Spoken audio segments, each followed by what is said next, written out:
Good evening, Littleton, and welcome to the November 13th, 2023 Select Board meeting, a special Select Board meeting.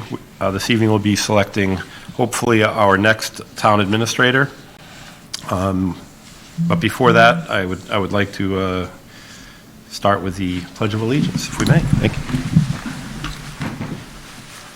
I pledge allegiance to the flag of the United States of America and to the republic for which it stands, one nation, under God, indivisible, with liberty and justice for all.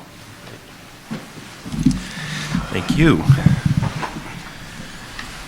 All right, so as I mentioned, this evening we will be interviewing three finalists for the position of town administrator for Littleton.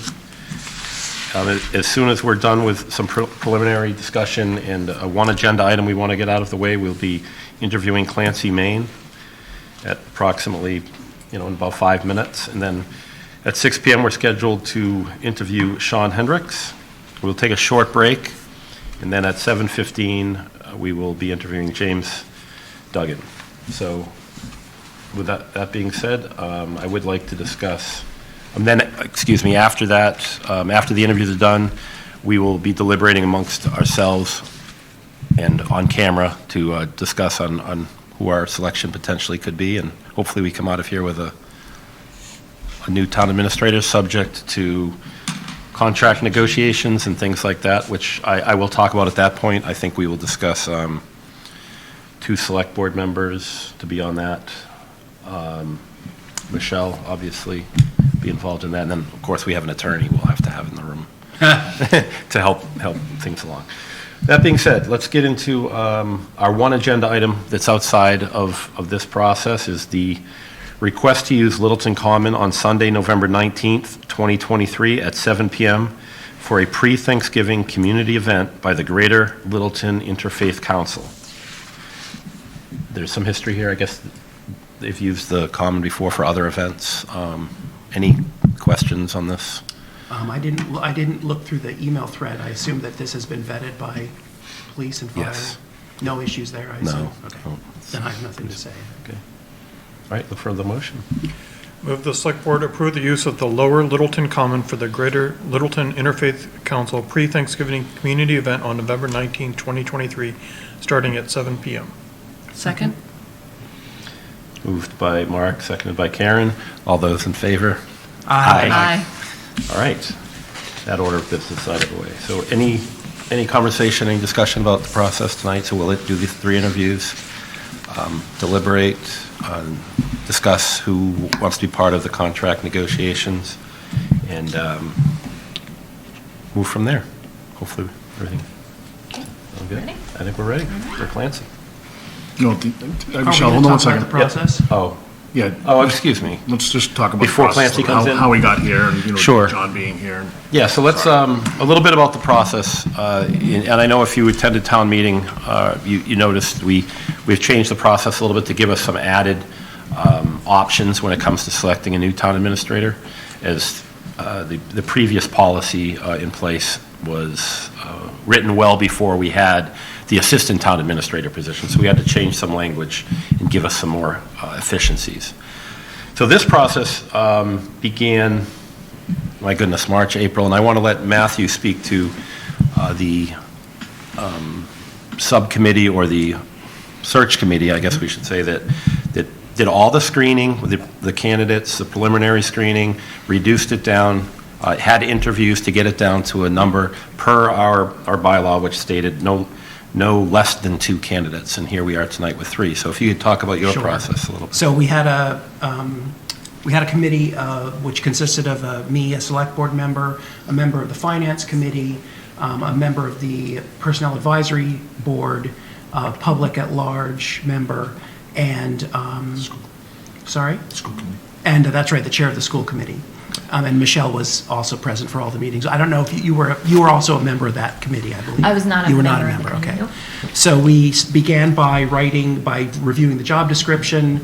We wrote up a community description, which was somewhat outdated. We posted a job description. I believe we received 17 applications, 17 resumes. we came up with some criteria for evaluating them, and we evaluated all of them independently.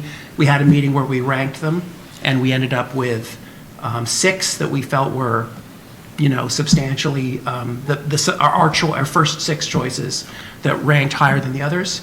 We brought them all in for an interview. I believe we interviewed each of them for roughly an hour over the course of 2 evenings, and decided that night on the final 3 that you're going to see tonight. Okay, thank you. So it was, I think that I was very pleased with I am very pleased with these 3 candidates. Great. I think that they're all very strong. I think that we would do well. We could hire any of them, and I think the town would be well served by any of them. So it was a good pool, and I think that the search committee did a good job of exploring the possibilities and deciding on the best 3. All right, thank you. And I guess from there, Michelle, we kind of shifted. We wanted to hire John. I guess, John, you can speak a little bit to what your contribution to the process. You came in kind of late a little bit, but nonetheless, we valued a lot of the input that you had in some of the process that made our process easier, actually, what you put through. So regarding the referrals or the references, referrals. Could you talk a little bit about how you helped us there? Oh, and if you want to give a plug to your your business, that's fine. Thank you, Mr. Chair. I was contacted by Michelle, so I'm John Petrin, Community Paradigm. So I'm a retired town administrator. I was 40 years in municipal government, retired from the town of Burlington as town administrator 5 years ago. So now assist communities in various, pieces of a lot of executive recruiting, but also we do, various studies and reviews for communities. So our firm is Bernie Lynch, is our principal. He's former city manager in Lowell, town manager in Chelmsford, myself, and several others, within the firm. So I've been brought in to assist with the process. So we did do background and reference checks on the candidates, which the board has all, received information on. Assisted with the process through this point, and assisted the board with developing questions for tonight. So for tonight, I'll be serving as facilitator for the process. I'll be asking the questions so that board can, observe and interact with the candidates in that form. And again, as noted, if any board member has a follow-up question or, anything they wish to, ask during the interviews, please feel free to do so. Sure. So this is your interview. I'm here to assist and facilitate, with the process. Great. And I will say you helped coordinate with Michelle. Up to this point, each one of us has had a sit-down, more of a casual sit-down with each candidate, more of on a one-on-one, two-on-one type setting where we were able to, just kind of get to know the candidates a little bit more on a personal level so that it help us make the decision. And then we're getting to a more formal discussion tonight on some of the questions that John will be asking in our follow-ups. That's kind of where we are. Anything that I missed you want to add? No, I think you nailed it. All right. Well, I think we're ready. So ready for our first candidate, Clancy Main? Thank you.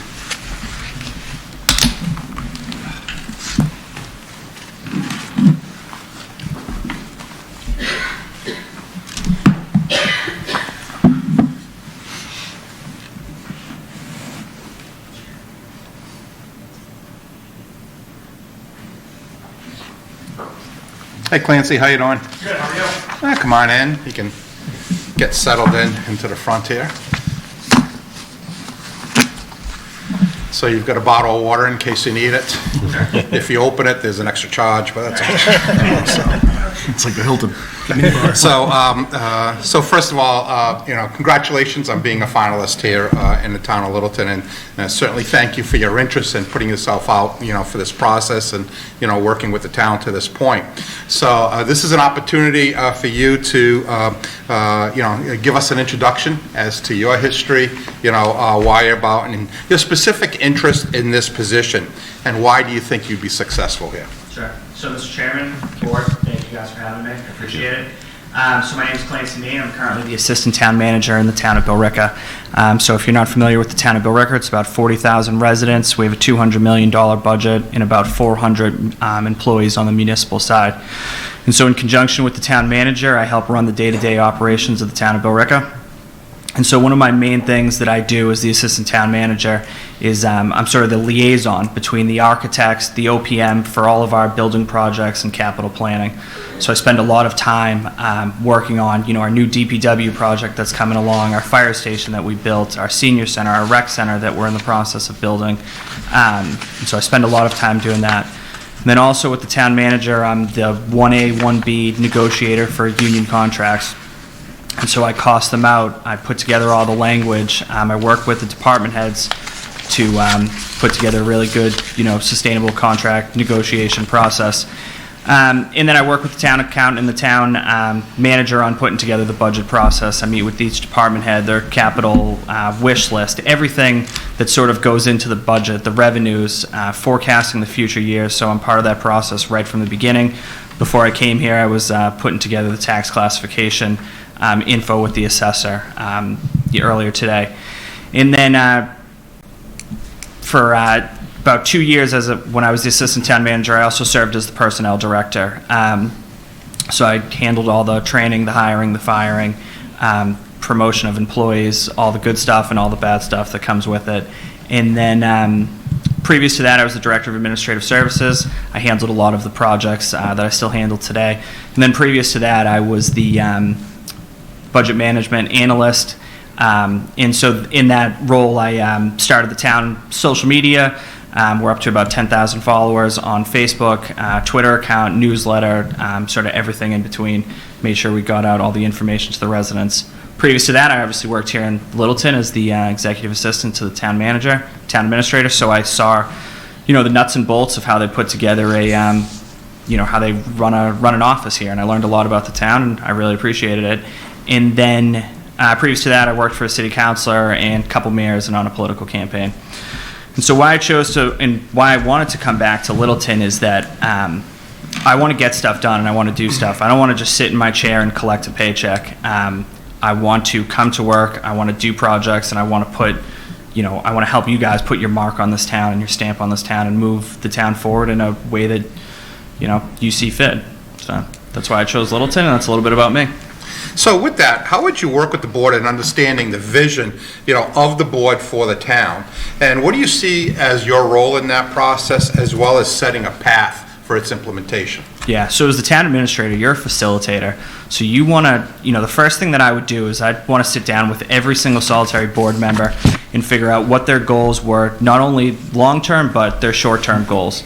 And, then once you meet with everybody separately, you can meet with everybody together. And then you can sort of start putting together that vision and laying that plan out and making sure that, what they actually said, you put it on a piece of paper, and then you can kind of figure out how to move that process forward. And you're, as a town administrator, you're a facilitator.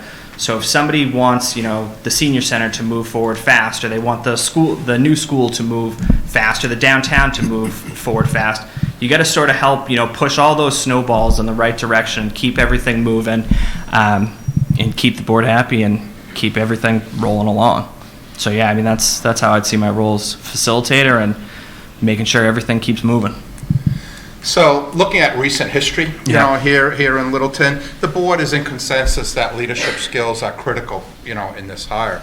So, discuss your skills and your approach to working with the board employees and citizens to build trust in this organization. Yeah. So, one of the big things that I'm big on is transparency and building that with the community. And so, like I said to you guys before, I've built a social media profile and newsletter and all of that stuff, and there's over 10,000 followers, so we're always getting information out to the residents. And so what we do is we spend a lot of time putting together documents and putting that out on social media so there's no confusion about what the town is doing and what projects we're working on and going forward and all that kind of stuff. And so when somebody goes to Market Basket, or you guys go to the transfer station, and somebody says, I heard about the new school and it's going to cost $1 billion, and obviously that's not true. And so you want to put the information out there. So somebody, when they go to the transfer station, they saw on social media or in the newsletter, or wherever else we put that information out, the actual real information, and they're out there talking to their friends and they're giving people the actual information. And then so that's how you build trust sort of out in the community. And then you got to do the same thing sort of, in the building as well with the town hall staff. They have to know that, you're going to be a stable fixture, a steady hand of management. You're going to get things done, and you're going to help them move their goals and things that they care about forward. So I'm sure in this building that there's people who have certain goals. They want to become department heads. They want to become assistant town managers. They want to become town managers. And you have to find those employees, and you have to help them sort of move along in the process and, train them, build them, and help find good employees. And then also with the board, you got to build trust. You have to communicate. You have to be transparent. You have to be open. I know that I shared with you guys the town managers reports that we do in Billerica. And so, I'll give those to you every other week and tell you about sort of what's going on in the building, kind of what I see, what's going on in the outside world, all those sort of things, so you guys are never blindsided or never caught off guard if the Lowell Sun calls you or if you're at Market Basket and someone asks you a question. I always want you guys to know what's going on. Can I follow up on that? One of the things that you'll inevitably run into is budgeting. You're going to have departments who are going to have, desires that conflict with each other. Obviously, Yeah. There's never enough money. Yeah. So, like building trust with them, you're going to have to clearly say no to people a lot. Mm-hmm. Can you talk a little bit about how you would do that or how you have done that in order to, not make it an issue? Yeah, so it's interesting. One of the things that I say all the time, and I say to the staff in town hall, is a quick no is important than a long maybe. So you don't want to drag people's hopes out, and you don't want to say, maybe we'll do this, maybe we'll do that, maybe I can make that happen. If you can't make it happen, just say no, and set expectations right up front with the department heads, especially during the budget process, and let them know, we send in Billerica, what we do is we send out a budget message to all the employees, and we tell them, the budget's going to be tight this year. We're going to have a little extra room, and so we set expectations. We might be able to fit in a new employee. We might be able to up your contract services, so they know if they were planning to ask for that. It's a possibility that they might get it, but we'll tell you straight out that you may not get that, and you have to understand why. And a lot of what we do is you have to educate the department heads and tell them, we only have so much room in excess levy capacity. I'm going to say no to you this time, but that's definitely something that's important, and I think it's a good idea. And maybe in a future budget cycle, we could come around to that. Or, if you're looking for a police cruiser, if you're looking for a new fire truck, and there's extra free cash come the fall, and you can kind of fit that into the financial plan, maybe we can say yes then. But what you always have to do is you got to set expectations and don't drag the conversation out. If you know it's a no, just tell them it's a no, and make sure you let them know why. Thank you. Let's dig a little bit deeper into the staff. So specifically, there's been a recent turnover, in this position. What's your approach to working with staff as a whole? Yeah. So when in Billerica, when I was serving as the personnel director, the board had flipped, and we had in between there was 11 retirements or people had left for another job. So we had to completely build the entire staff up from scratch. We completely reloaded, and we went through and we built all, brand new cohesive department heads and middle management up and down the line. And one thing that I found was important is that you got to figure out hiring good people is very important. And if somebody, don't just hire someone to hire them. You have to make sure that it's a good fit, not only for the town, and it's a good fit for the staff in the building. And so it's very important. And then the staff that you do have, like I said before earlier, you have to find sort of what makes everybody tick and sort of their goals and where they want to go. And, if there's a clerical staff who wants to become a department head, you have to figure out how to train that person, how to get that person up to, that next level. And if there's a department head who wants to become an assistant town administrator one day, you got to figure out how to include them to make sure that one day they can go on and be an assistant town administrator. So it's finding your staff, figuring out what makes them tick, train them, build them up, and make sure that they have the skills to move forward and help move this organization forward. So coming to Littleton, what are the opportunities and the challenges as you've seen them based on research you've done? Yeah. So the opportunities, like I said before, it's you have all of this stuff going on. You guys want to do a new center. You want to build a new school. You want to build a new senior center, and you want to conserve conservation land. There's all of these sort of things that you guys want to do. And you have to figure out what is the most sustainable way without crushing the taxpayer to be able to do all of these projects. And so that is the biggest opportunity, is doing all of these projects. But you have to do it sort of in a fiscally conservative manner and not to crush the taxpayer and to drive sort of the residents who have been here for a long time out, but also, you know, you have the 6th best school system in the state. People are going to want to come here. There's $1 million houses for sale, so you have to sort of mend those two populations and figure out what the best way is to sort of move things forward. And so that's the biggest challenge too, is to do it in a fiscally responsible manner, not to crush the taxpayer. So in Billerica, we put together this committee. It's called the Capital Facilities Committee, and it has chairs from 9 different boards and commissions on it. And what we did is they wanted to build a senior center, they wanted to build a rec center, they wanted a new DPW, they want affordable housing, they want all this stuff. And so what we did is we made them say, okay, what are your priorities? Here, list out the priorities for us. What is your tier 1? What's your tier 1? What's your tier 3? And then once they did that for us, we were able to come up with a sustainable funding schedule that wouldn't crush the taxpayers, but you're going to be able to get all of this stuff done over the next 10 to 12 years. And so far, it's been successful, and people who disagree on a lot have been able to agree on where to go forward. How long ago did you start that, and what's the time scale that extends out? That plan? Yeah, so we started that right around COVID, or right at the start of COVID, and so it got delayed a little bit. Obviously, the whole world, got tossed into the pandemic. But so what we did is took us a little while to get that committee up and running. We allocated $500,000 probably about a year and a half ago to do a feasibility study on a rec center and a senior center, and then the rest of the stuff is planned to be done within the next 10 years.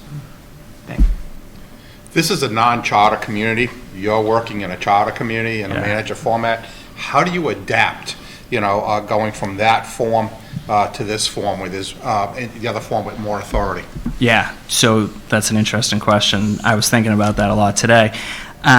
So what you do is you just, a town manager is interesting because you have a lot of power and you can do a lot, and everybody reports to you. And so in a community like this where there's no charter and it's a town administrative form of government, you have to do a really good job of working together, communicating, talking to all the boards and commissions, and help build consensus and facilitate everything, and to sort of move everything in one direction. And you have to work with the fire chief, you have to work with the police chief, because they're not directly under you. So you have to work with them on their budget request, how they want to handle certain issues, certain things.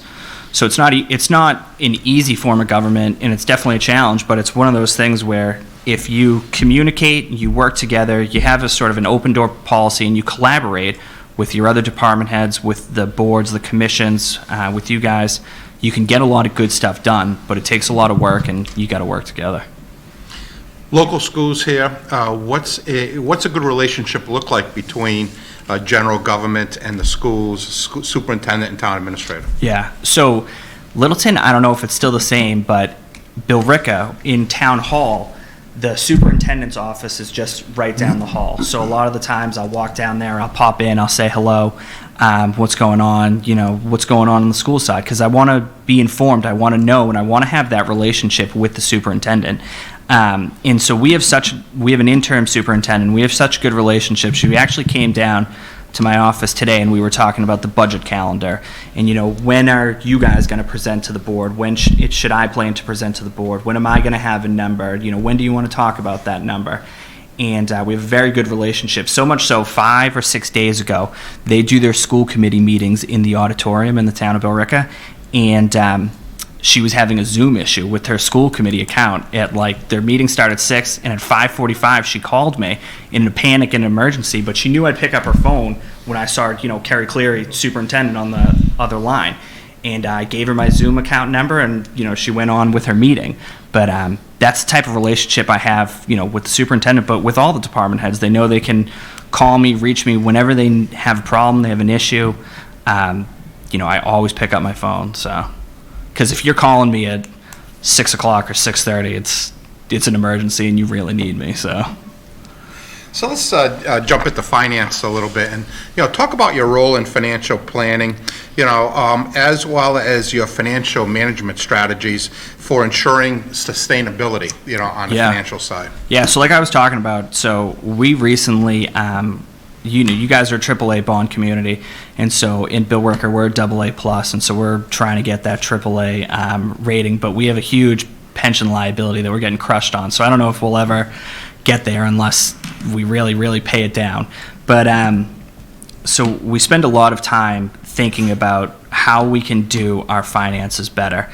So in Bill Ricker, we're $30 million under Proposition 2.5. So we got tons of money that we could go about spending. But so the way that we do it, the way that we build the budget in the town of Bill Ricker is we think about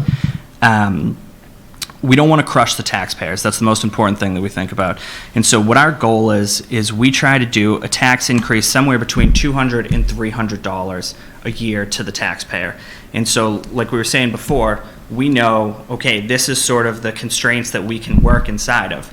And so when people come to us with budget requests, we kind of take them all in and we know, okay, that one's too big, we can't do that one, we can do these little two ones, we have priorities, we work within the select board's priorities, so we spend a lot of time, paring down the budget to get it within that $200 to $300 number. And then so we also spend a lot of time on debt schedules in town, and I know you guys have quite a few projects that you're paying debt off, and so in Bill Ricker, we spent a lot of time just recently recreating our debt schedules, so we're not crushing the taxpayer, and we're paying it off in a sustainable way to be able, when debt drops off, we can put new debt on there. And, we're going to do, a couple $100 million in projects, and we think we're only going to hit the taxpayer for about $271 over a course of 10 years, so. So you have a CFO position, Bill Ricker. What's been your role, in budget preparation and getting to the town meeting?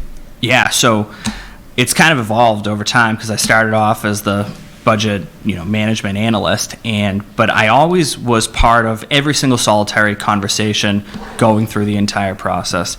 And so what we do is, like I said before, we send out the budget message to everybody, and then we send out the budget shells. And so what the budget shells are is they include all of the personnel, and then it includes your supplies and expenses, any contractual services, capital items, and then any wish list.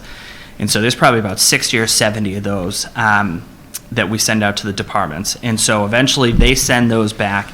And so what my first job is that I'd go through sort of every single solitary one, and I'd see, I'd take a look at the differences. Did the library try to sneak in another part-time person, or, was the Council on Aging try to increase somebody to full-time? And so I'd go back and I'd look at all those, and I'd look at, where they increased their contractual services, where they did this, where they did that. And then I'd meet with the department heads, or I'd talk to them one-on-one before they actually met with the town manager to pitch their entire budget. So I'd have a better idea of what was going on, why they were asking what they were asking, and then before the meeting I could tell the town manager, yeah, the Council on Aging, they want another part-time person, they need it for XYZ reason, I'm not so sure if they actually do need it. And so I'd go through that process with every single solitary person. So I knew that budget inside and out, so much so that the other day, one of the people from the Council on Aging, they came in, and they were buying all this stuff on Amazon. And I was like, where are you getting all this money to buy this stuff on Amazon? Like, I know, this is your budget number. Like, so I knew that stuff kind of inside and out. And so after we obviously meet with the department heads, when I was the budget management analyst, I was also putting the book together as well. So that budget book that you guys put out, ours was 300 pages, color, pictures, narrative. So I was doing all of that stuff. And, so again, like, I knew that thing back to front, the debt schedules, the capital plan, all that stuff. But then, my role has evolved over time, and I don't put the budget book together anymore, and I spend a lot of time with the new department heads when they're putting together their budget. Like, I know the Council on Aging director, she knows what she's doing, but our police chief is new, so he needed a little bit more hand-holding going sort of through the process. And then when we present to FinCom, I'm sitting at the table, and, sometimes the town manager will lean over and ask me a question or ask me to, present a couple things. So, all the way up into town meeting, I am part of the process. I am there. And putting it together. What role does FinCom play in that discussion? So FinCom, they're an advisory committee to town meeting. So they don't put together the budget.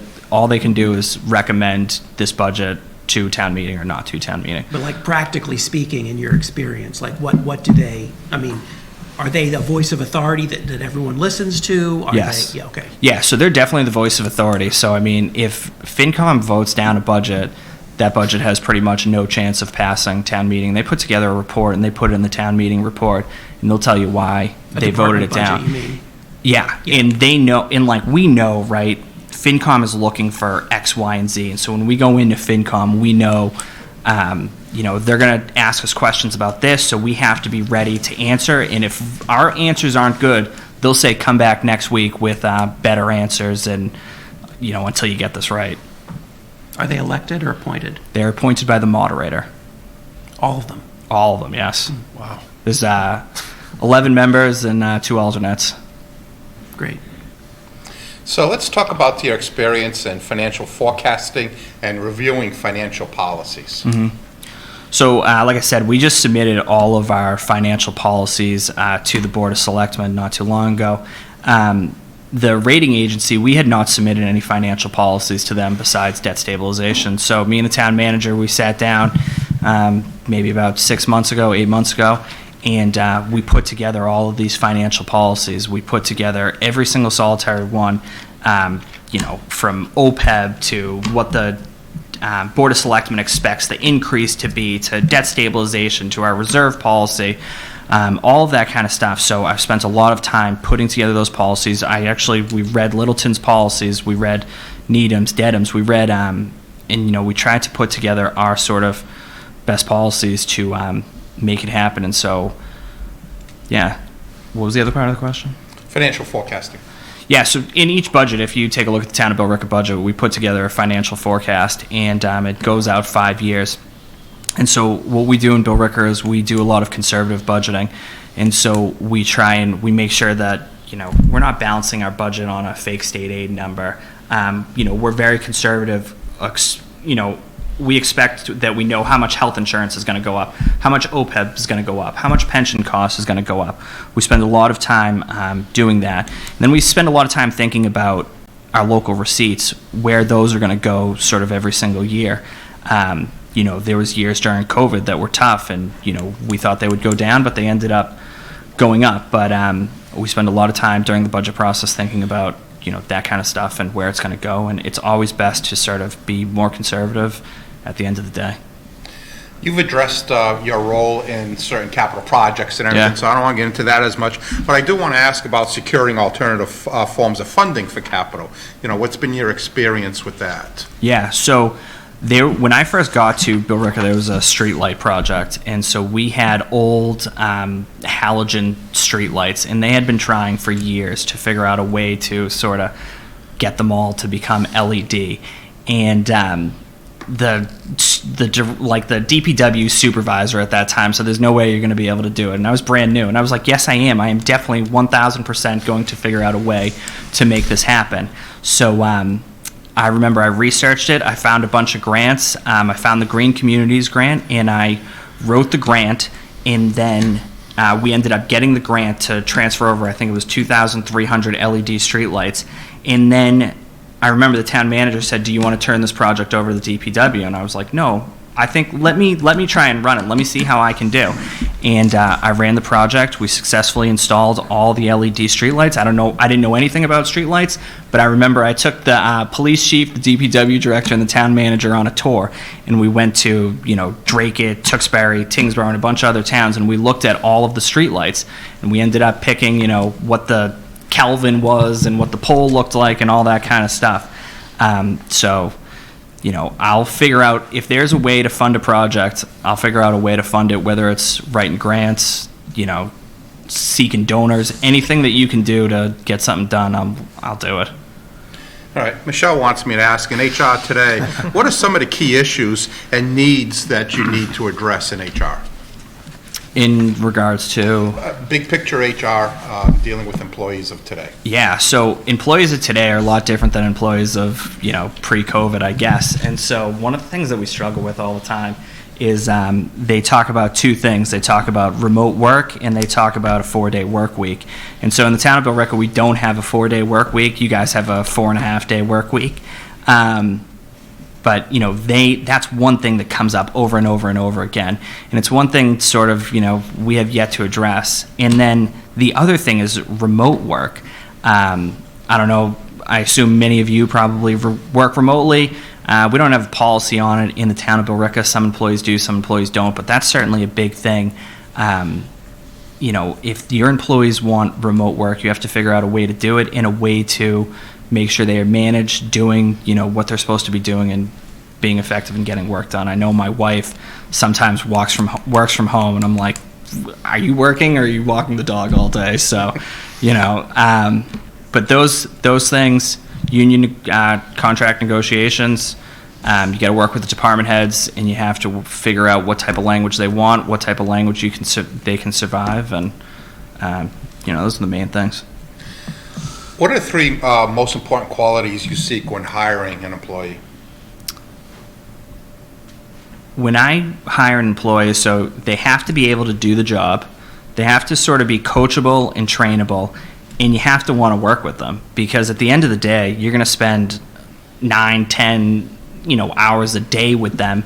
You're talking 40, 50 hours a week, so you want to be able to, they have to be a fit with not only you, but they have to be a fit with the rest of the sort of the members in town hall. You can't have one person who's you can't have a building commissioner who's not going to click with the facilities director, because they're going to spend a lot of time working together. So you have to sort of think about those things. That's important, like the culture, the fit, how it all sort of works together.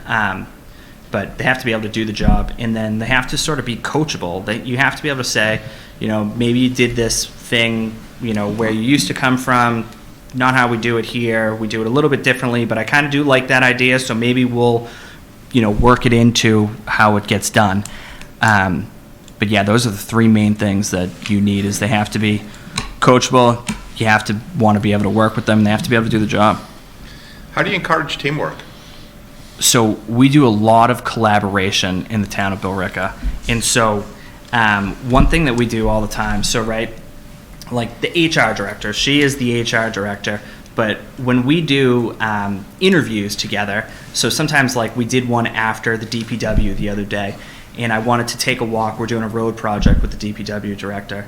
And so I was like, hey, Michelle, do you want to come and take a ride with me and Fred, and we'll go take a look at this road project together? And, she doesn't know anything about road projects, but, we brought her along, and she, told us all about the things that we were doing wrong and the things that we should do differently. And so you bring people into things that they, wouldn't normally be a part of. We do the same thing sort of with the town accountant in the town of Billerica. We put him on building committees because we want him to sort of be part of the process, the group, and, he brings outside perspectives. And then it's good when Paul knows, we're working on this field complex project, and, something gets brought up in one of his town accountant, groups. He can say, hey, in Georgetown, they're doing this project and they did it this way. What do you think of that? So I try to include everybody in all sorts of different things and let people sort of get to know each other in, a different sort of sense. You want to collaborate. So how do you deal with a subordinate that's not a team player? It's tough, and that's not enjoyable, and nobody really wants to do that. But a lot of times you just got to have a conversation with them, and you got to figure out what's going on with that person, right? Is there something going on at home? Do they need EAP services? Is there something about their job? Are they not getting along with a coworker? Are they not, are they not getting along with their boss? Do they need a change of scenery? So you got to have a conversation with them, and you got to figure out sort of what's going on with them.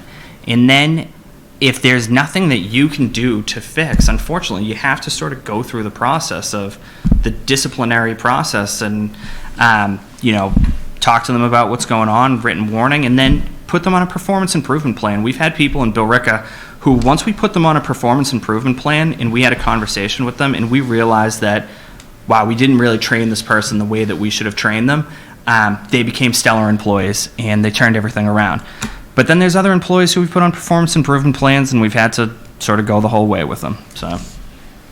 Sure.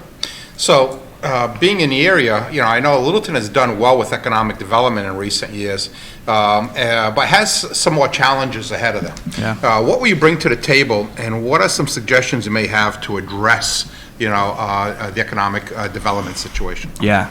So, I mean, I saw at town meeting, you guys voted down the MBTA communities, so that's something that every community, 170-something communities are going to have to deal with. And it's not going to be easy, and I know that people don't want to see their towns change, but you have to figure out a way that, you'll deal with it, and there's varying degrees of opinions on how to deal with it, and, we'll have to hear, if I get this job, I'd have to hear from the board on how they want to move forward with it, work with the planning board on how you want to move forward with something like that. But economic development is interesting, right? So it's interesting from a from an administration point versus the select board's point of view. So what I say all the time is there's a technical perspective. Yes, do I think that development would be really good for the tax base, for all of this kind of stuff? But then there's sort of the community perspective. No, that will change. That will completely change the face of Littleton, and that is not a good project for the town. And so you have to somehow meld those two sort of things into one really good, successful project. And so one thing that we do a lot in Billerica is that we'll meet with the developers, and we know what the select board want, we know what the residents want, and they'll come to us with this crazy idea, and we'll say, we're not even going to bring this to them because that's absolutely crazy. Go back to the drawing board. We can sort of survive this. We'll be okay with this. That'll be okay. And then, we'll talk to the select board about it, and we'll say, hey, this is what came to us. Do you think you would be okay with, 10 units here, 15 units here, instead of the 150 that the person proposed? And you come to some sort of compromise, and you mix it all together, and you make it happen. You've touched upon communications, during your presentation tonight, but discuss a little bit more, both internally and externally. How would you increase communications? Yeah. And use technology and various communication methods? Yeah. So, I mean, there's a couple different ways. Internally in the building, so we send around a lot of emails just letting people know, hey, this is what's going on. This is the town meeting booklet. This is the town manager's report, this is the budget, just so everybody's kind of on the same page and they know what's going on in the building. And they're never sort of lost when they hear about, XYZ happening out on the street. And then a lot of the times is, in the beginning, right, when I first became assistant town manager, and sometimes when the town manager comes with me, we'll take a walk around and, you just talk to the employees and you ask them sort of what they're seeing, what's going on, what they're thinking. Or we go around for a reason and tell them, we had a new bylaw put in place, and you got to watch out for these sort of things with the bylaw. Be ready for it. It's going to start on January 1st. So we do a lot of that, and we spend a lot of time talking to the employees, making sure they feel heard, making sure they know what's going on, and they're not blindsided by anything. And then on the outside world, you use every single sort of channel of communication that you can possibly come up with, whether it be email, social media, robocalls. The other day, on Thursday, I'm going to talk to the men's group in the Council on Aging because they want to hear about a certain project that's going on in town. And so, I said, I'll go. I'll tell you guys everything that you want to know. And if the Recreation Commission wants to hear about a project, we'll go to the Recreation Commission, or we'll go to the FinCom, or we'll go to the CPC. You got to constantly be out there working, communicating, collaborating, and telling people sort of what's going on. And there's no easy way to do it. You constantly have to be working at it and getting the message out there. So let's talk about Clancy, Maine, the person. How would you develop relationships with the citizens, here in Littleton, and become part of the community? Yeah. So I'm probably one of the most well-known people in Billerica, even though there's 40,000 people and I don't live in town, because people see me on social media, and then I'm in town all the time. I go to the gym there, and so when I go to the gym and I walk on the treadmill, it's like constituent services hour for the first half an hour when I'm, walking on the treadmill. I go to the spot where all the, people from town go and hang out and play Keno, and I get a coffee and I pull up a chair and I chit chat with them. On Sundays I'll go to the local restaurants, I'll watch the game. I have a son now, so when they do trunk or treat, I bring them to the trunk or treat. I'm constantly trying to be part of the community, just to be there, to be seen, to let people know, their town administrator is an approachable person. You can go to him, you can talk to him. If you have an issue, he's going to listen, and, if he can get something done, he will get something done for you. And I would do the same exact thing here. I would want to be part of the community and part of sort of the fabric that makes it is what it is, but I'm also respectful of, the position of the select board, and that you guys are the politicians in town, and you're the ones who put your name on the ballot. And so, I'm not going to be standing in the front of the parade saying rah, rah, rah, but I'll be in town and people will know where to find me, if they're looking for me. And they'll know that if I'm out there in town, I'm an approachable person, and that they won't feel uncomfortable showing up to town hall at 5:45 and knocking on my door and saying, hey, I got a pothole in front of my street. It's been there for a year. Can you help me out? So that's the type of person I am. I'm always available. I'm always around, and I want to be part of the community that I'm in, because it's easier to know sort of what's going on in the community if you're part of it, if you feel it. It's a living thing, so you got to be there. I can't just at the end of the day walk out and drive home to Derry and just think everything's all fine and dandy, because it's not. If you're not part of the community, you don't know what's going on, you can't help it. Part of the job is conflict resolution. Yeah. Going through. So, how do you resolve conflicts and disputes? And use an example, of a time when you had a polarizing issue in the community. A bigger issue. And, how did you address the issue, and were you ultimately able to get anything accomplished? Yeah, so, I'm sure you've read about it in the Lowell Sun, not for, the past couple of weeks, about the town center in the town of Billerica. And so that's been a polarizing issue for the past 10 years. And so recently, the select board voted to bring it back. They voted to bring it back for us to design it. They gave us $1 million, and they gave us to design it. And so as part of that, they also said, we want you to design it, and then we want you to go do this whole public participation process and go do all these meetings and talk to all the residents and figure out, sort of what's going on. And so we went out there and we did 20-something public meetings over the course of the entire summer. We went to the Rec Commission, the Disability Commission, the Affordable Housing Commission, the library, the planning board, all of these different boards. And we talked to people who liked the project, and we talked to people who didn't like the project. And if there was something that we could do that people who didn't like the project say, one thing that came up all the time was angled parking versus parallel parking. And initially in the design, we had parallel parking. And so it came up over and over and over again that people did not like the parallel parking, they wanted angled parking. So we put angled parking in the plan. It's probably not the best thing as a like a town planner or an engineer, but we put angled parking in because that's what, the people wanted. And so we went around and we did this sort of public process, and we finally got to town meeting. And there were obviously the naysayers, the people who didn't like the project, but the project ended up passing by a 2/3 vote at town meeting. And so there's still people who don't like the project, but you got to have a conversation with them and figure out why they don't like it. And a lot of people, what I've come to the conclusion of is they like 99% of the project. There's just that 1% of the project that they don't really like. And so by educating people and teaching people about the project, you're not going to convince everybody, but you can convince a lot of people by educating them on the project and then taking their input and putting it into the project. And then they actually feel heard in a way that makes them like, I had a piece of this, I had a part of that, and I'm okay with that project because I had this one issue and they were willing to work on it. What about either conflicts between boards or intra-board? How will you deal with that? Yeah, those are tough, but it's one of those things where it's the will of the board. It's the will of the board. and you work for a board as a whole. You don't work for an individual member.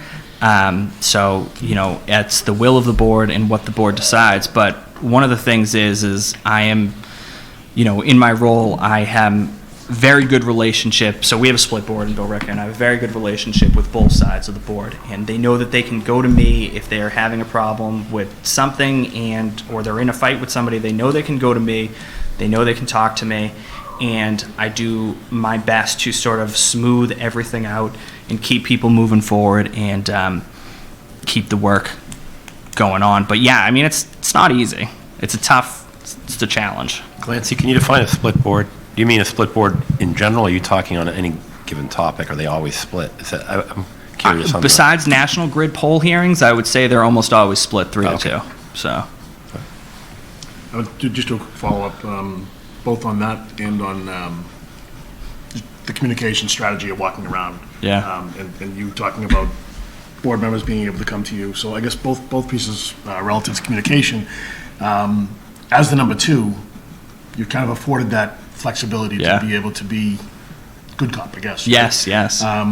And we've seen where the number two in Littleton has frequented the building and walked around the building, but it's not as prevalent from the number one. How is that something you would continue to do as the town administrator, not as the assistant?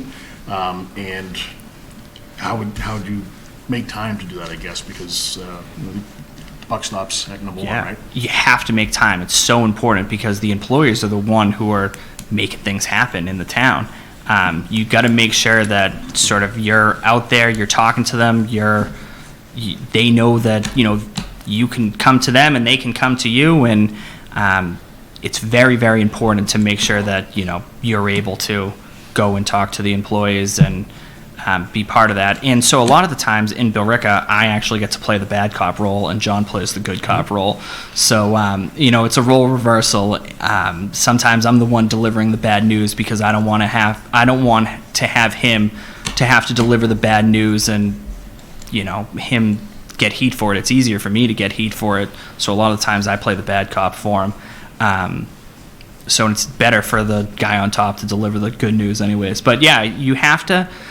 The employees are the ones who make it happen, and it's so important. You cannot lose touch with that. And so the thing that's different about me, though, is I worked my way up from the very bottom, being an intern in the city of Lowell. And so I worked my way up all the way to where I am today. And sort of, I don't forget sort of all that work. I remember one time when I was in the city of Revere, and the mayor, when they were down a person, it was like right around tax time, and he went in and he helped collect the taxes. He didn't know what he was doing, but he thought it was very important to be in there with the employees, showing them that, hey, I also, worked my way up from the bottom, and I don't forget where I came from.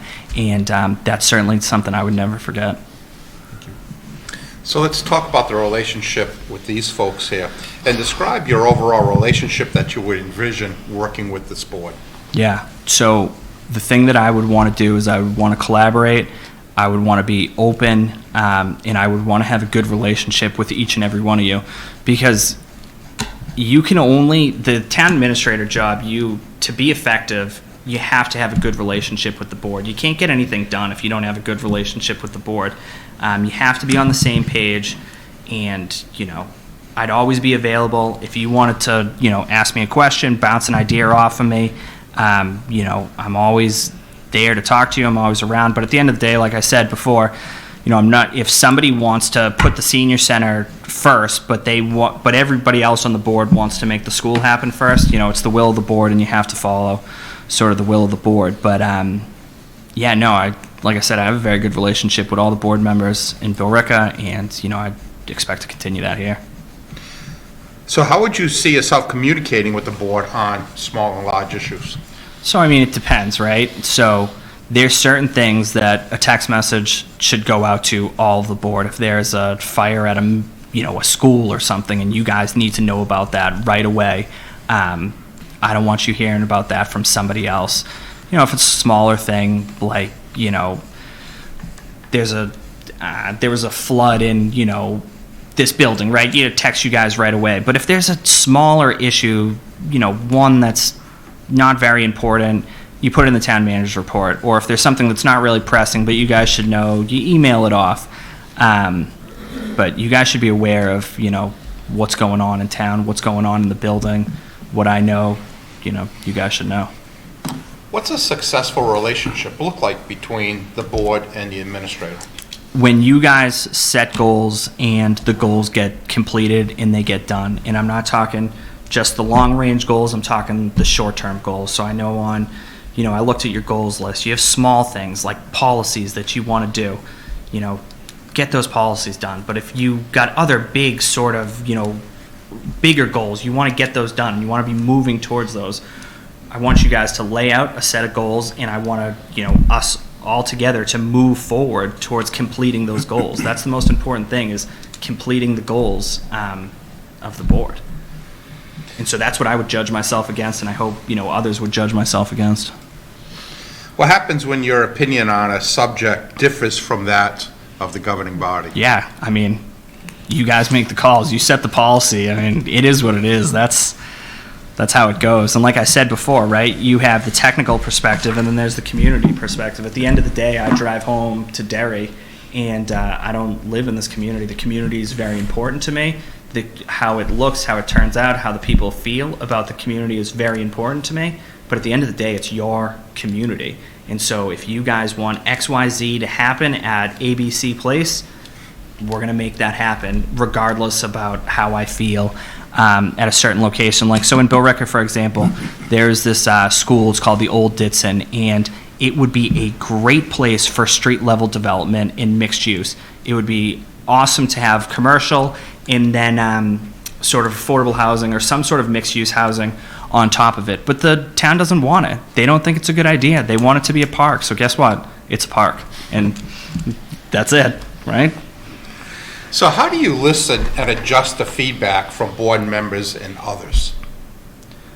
Yeah, so are you talking about as like a town perspective, or are you talking about sort of myself? More personal perspective. A personal perspective, yeah. like about the things that I do well or don't do well, or Don't do well. don't do well? Yeah. So that's, Yeah, so I had a whole list of those in my career, but how do you adjust on those? Yeah, so I'm a young guy and my feet aren't dug into the sand on sort of anything. I'm willing to sort of learn and change and figure out what the best approach is to everything. I grew up around technology, so I'm used to change. I'm used to thinking, how things went. And so this is the second time I've applied for a town manager's job. So about a year ago, I applied to be the town administrator in Boxborough, and I didn't get the job, and I think it's because my wife had our first son the 5 days before, so I was a little off my A game. But after that time, I really looked introspectively at myself, and I thought, what do I do good, what do I do bad, and what can I work on to make myself a better leader, a better administrator, and sort of a better overall sort of employee. And I spent a lot of time doing that, and so I still spend a lot of time thinking about the things that I do bad, things that I do good, how can I work at them. And one thing that I came away with is that I thought I was ready to be a town manager, and I was ready to be a town manager, but the thing is like I had to speak like a town manager, I had to write like a town manager, I did all of that stuff, and that's what I've done over the course of the past year, is I put myself sort of in that brain of like, this is what a town manager would do in this sort of situation, and that's what I've done. And so that's one of the things that I really worked on over the past year. But I love constructive criticism. I think I talked to you after I didn't get the job, and I said, what can I do better? What can I work on? And I asked John all the time, what can I do better? What can I work on? Because I want to be a better employee. I know I'm not the perfect employee, and the only way you're going to get better is if people tell you how you didn't do things right. Okay, we're closing in on the last couple of questions, but I want to make sure, see if the board has anything you want to pursue. Yeah, I had a couple, looking, as part of our process, we actually had the group reach out and get employee feedback of what they expected in their next town administrator, what they want in their next town administrator. And, obviously there's a lot of back and forth on certain things that are important to others aren't necessarily, but one of the common threads was always collaborative, empowering, not a micromanager. Employee engagement was very important, and events, employee recognition standards? Yep. I mean, just some ideas. Do you have, when you're talking about employee engagement, employee recognition, meeting with employees, do you have an idea of how you would do that? Is it a weekly type thing? I know we've seen many different things used here. Yeah. But how does your current town manager work? And do you want to emulate the way that he manages and gets with his employees? Yeah. So we operate on an open door policy, and it's an actual real open door policy, because if you ever came into the town manager's office in Billerica, you would think, what in the world is going on in this office? Because it's constant, like, not chaos, but there's constant movement up there. And so the way that we do it up there now is that you're not expected, but the best way to be successful as a department head in the town of Billerica is to pop up and see me and the town manager, 3, 4, 5 times a week. And so I know that the building commissioner is going to come in 3 times a week, and he's going to tell us what's going on. And then, so like, maybe there's a clerk from accounting who also, they all know the deal. Pop up, say hello, see what's going on. The clerk from accounting comes up and she's like, hey, Mark, the building commissioner, I have XYZ invoice down in my office. You come down there and talk to me. So there's always like something going on. And like the fire chief came up today, and the DPW director was also up there already. And then, there's a little sort of like mini department head meeting going on all the time in the office, because you have so many people coming in and out at all times. So that's one of the things. It's like a real actual open door policy, and people feel comfortable coming up in knowing sort of, that they can talk to us and tell us sort of what's going on.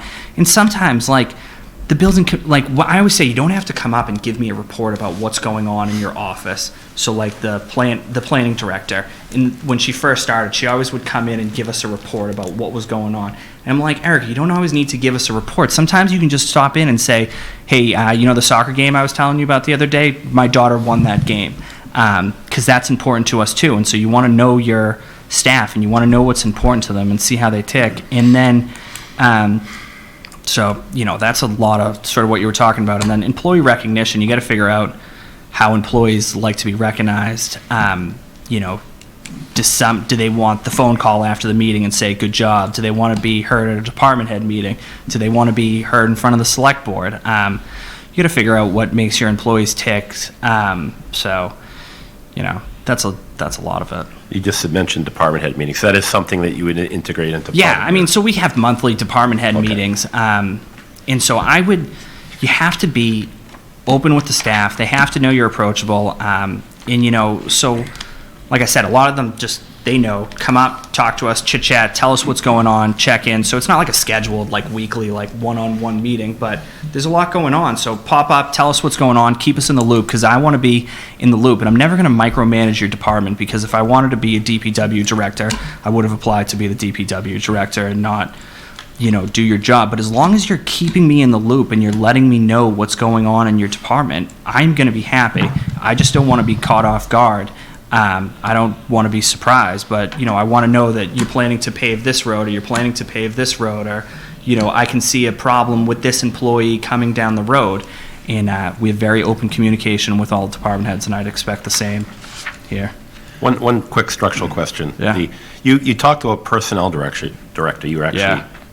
Is this in lieu of an HR director that you had, or is this like above? So we didn't have one at that time. Okay, So that's what I that was. served as the personnel director for 2 years, and like I said, we lost all of these employees through retirement, or they went to another job. And me and the town manager, we spent all of our time for about a year rebuilding the entire team. We hired 11 department heads or middle managers, and then I think at the end of it, I kind of pushed away from the chair and I said, all right, we got to hire an HR director, because I'm exhausted after doing all that. So, Thank you.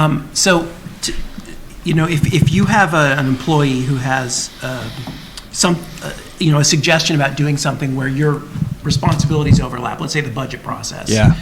Like, how do you decide whether it's like, oh, that's a good idea, or no, we're doing it this way because of X, Y, and Z? Like, what criteria do you use to like evaluate their idea and decide whether or not it's worth pursuing? Yeah, it's an interesting question. I never really thought of it, but I guess what I would do is, like I said, I'm not stuck in one way of doing something. So if you can show me, this is this is a good idea, then we will do that. So our select board secretary, who most of you know, Dawn, she wanted to change the annual report from a fiscal year to a calendar year. And I was kind of like, nah, that's like an okay idea, but it's going to be really tough to implement. Like, how do you want to do it?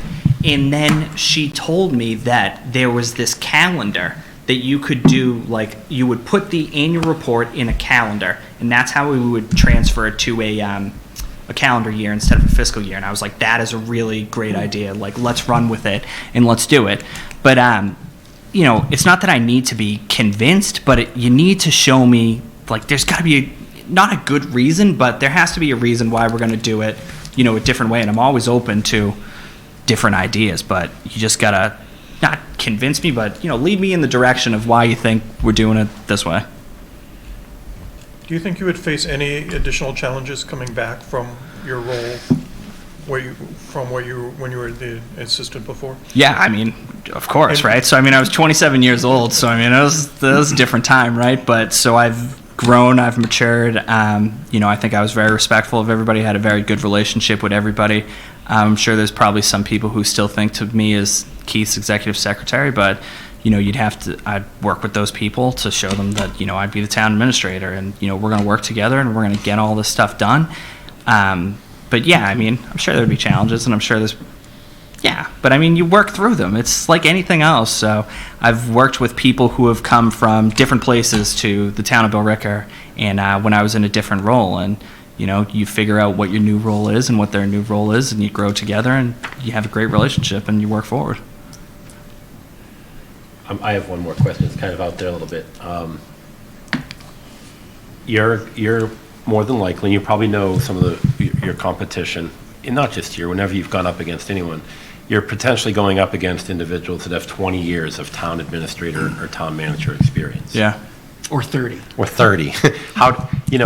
What's your selling? How are you selling yourself? Yeah. In that comparison? So I am, like I said before when I first started, I have something to prove. Like, I need an opportunity to prove that I can be a really great or in the best town administrator.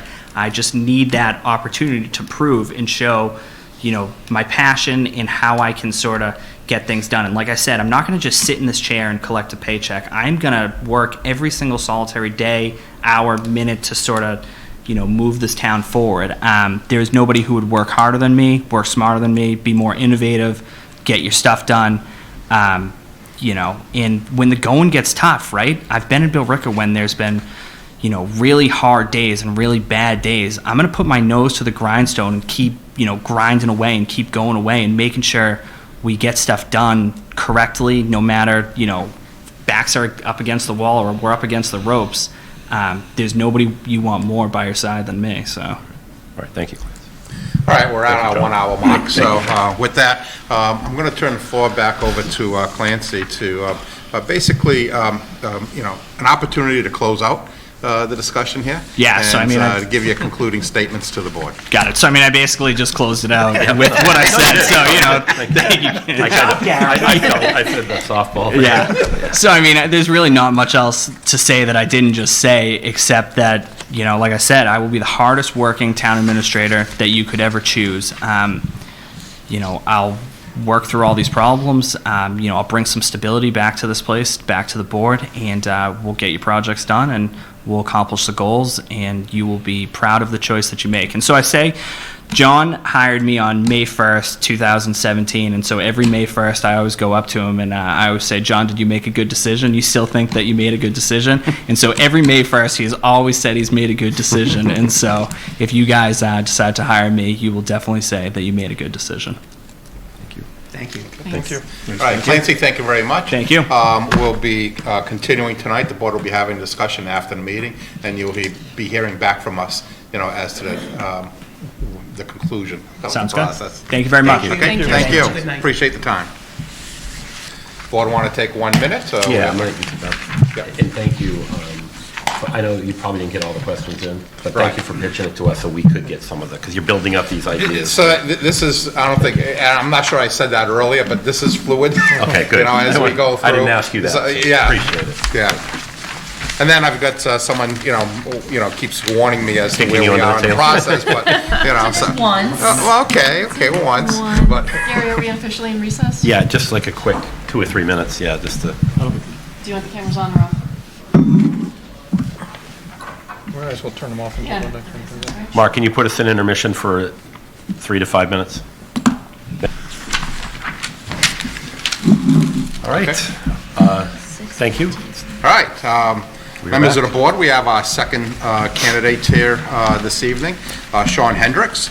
So Sean, welcome to Town of Littleton. Thanks for having me. And first want to congratulate you on being one of the 3 finalists here in the town, and thank you for putting yourself out and coming for this public interview before the board. So why don't you take a few minutes and, tell us about your history and your specific interest in this position, and, why do you think you would be successful here?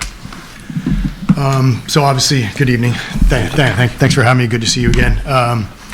So you read the resume, right? So, obviously I spent a large portion of my adult life working active duty in the military, which I think set me up for success, if you will, or prepared me to do other things, even though I haven't, turned a wrench on a helicopter or flown a helicopter or anything like that since the military.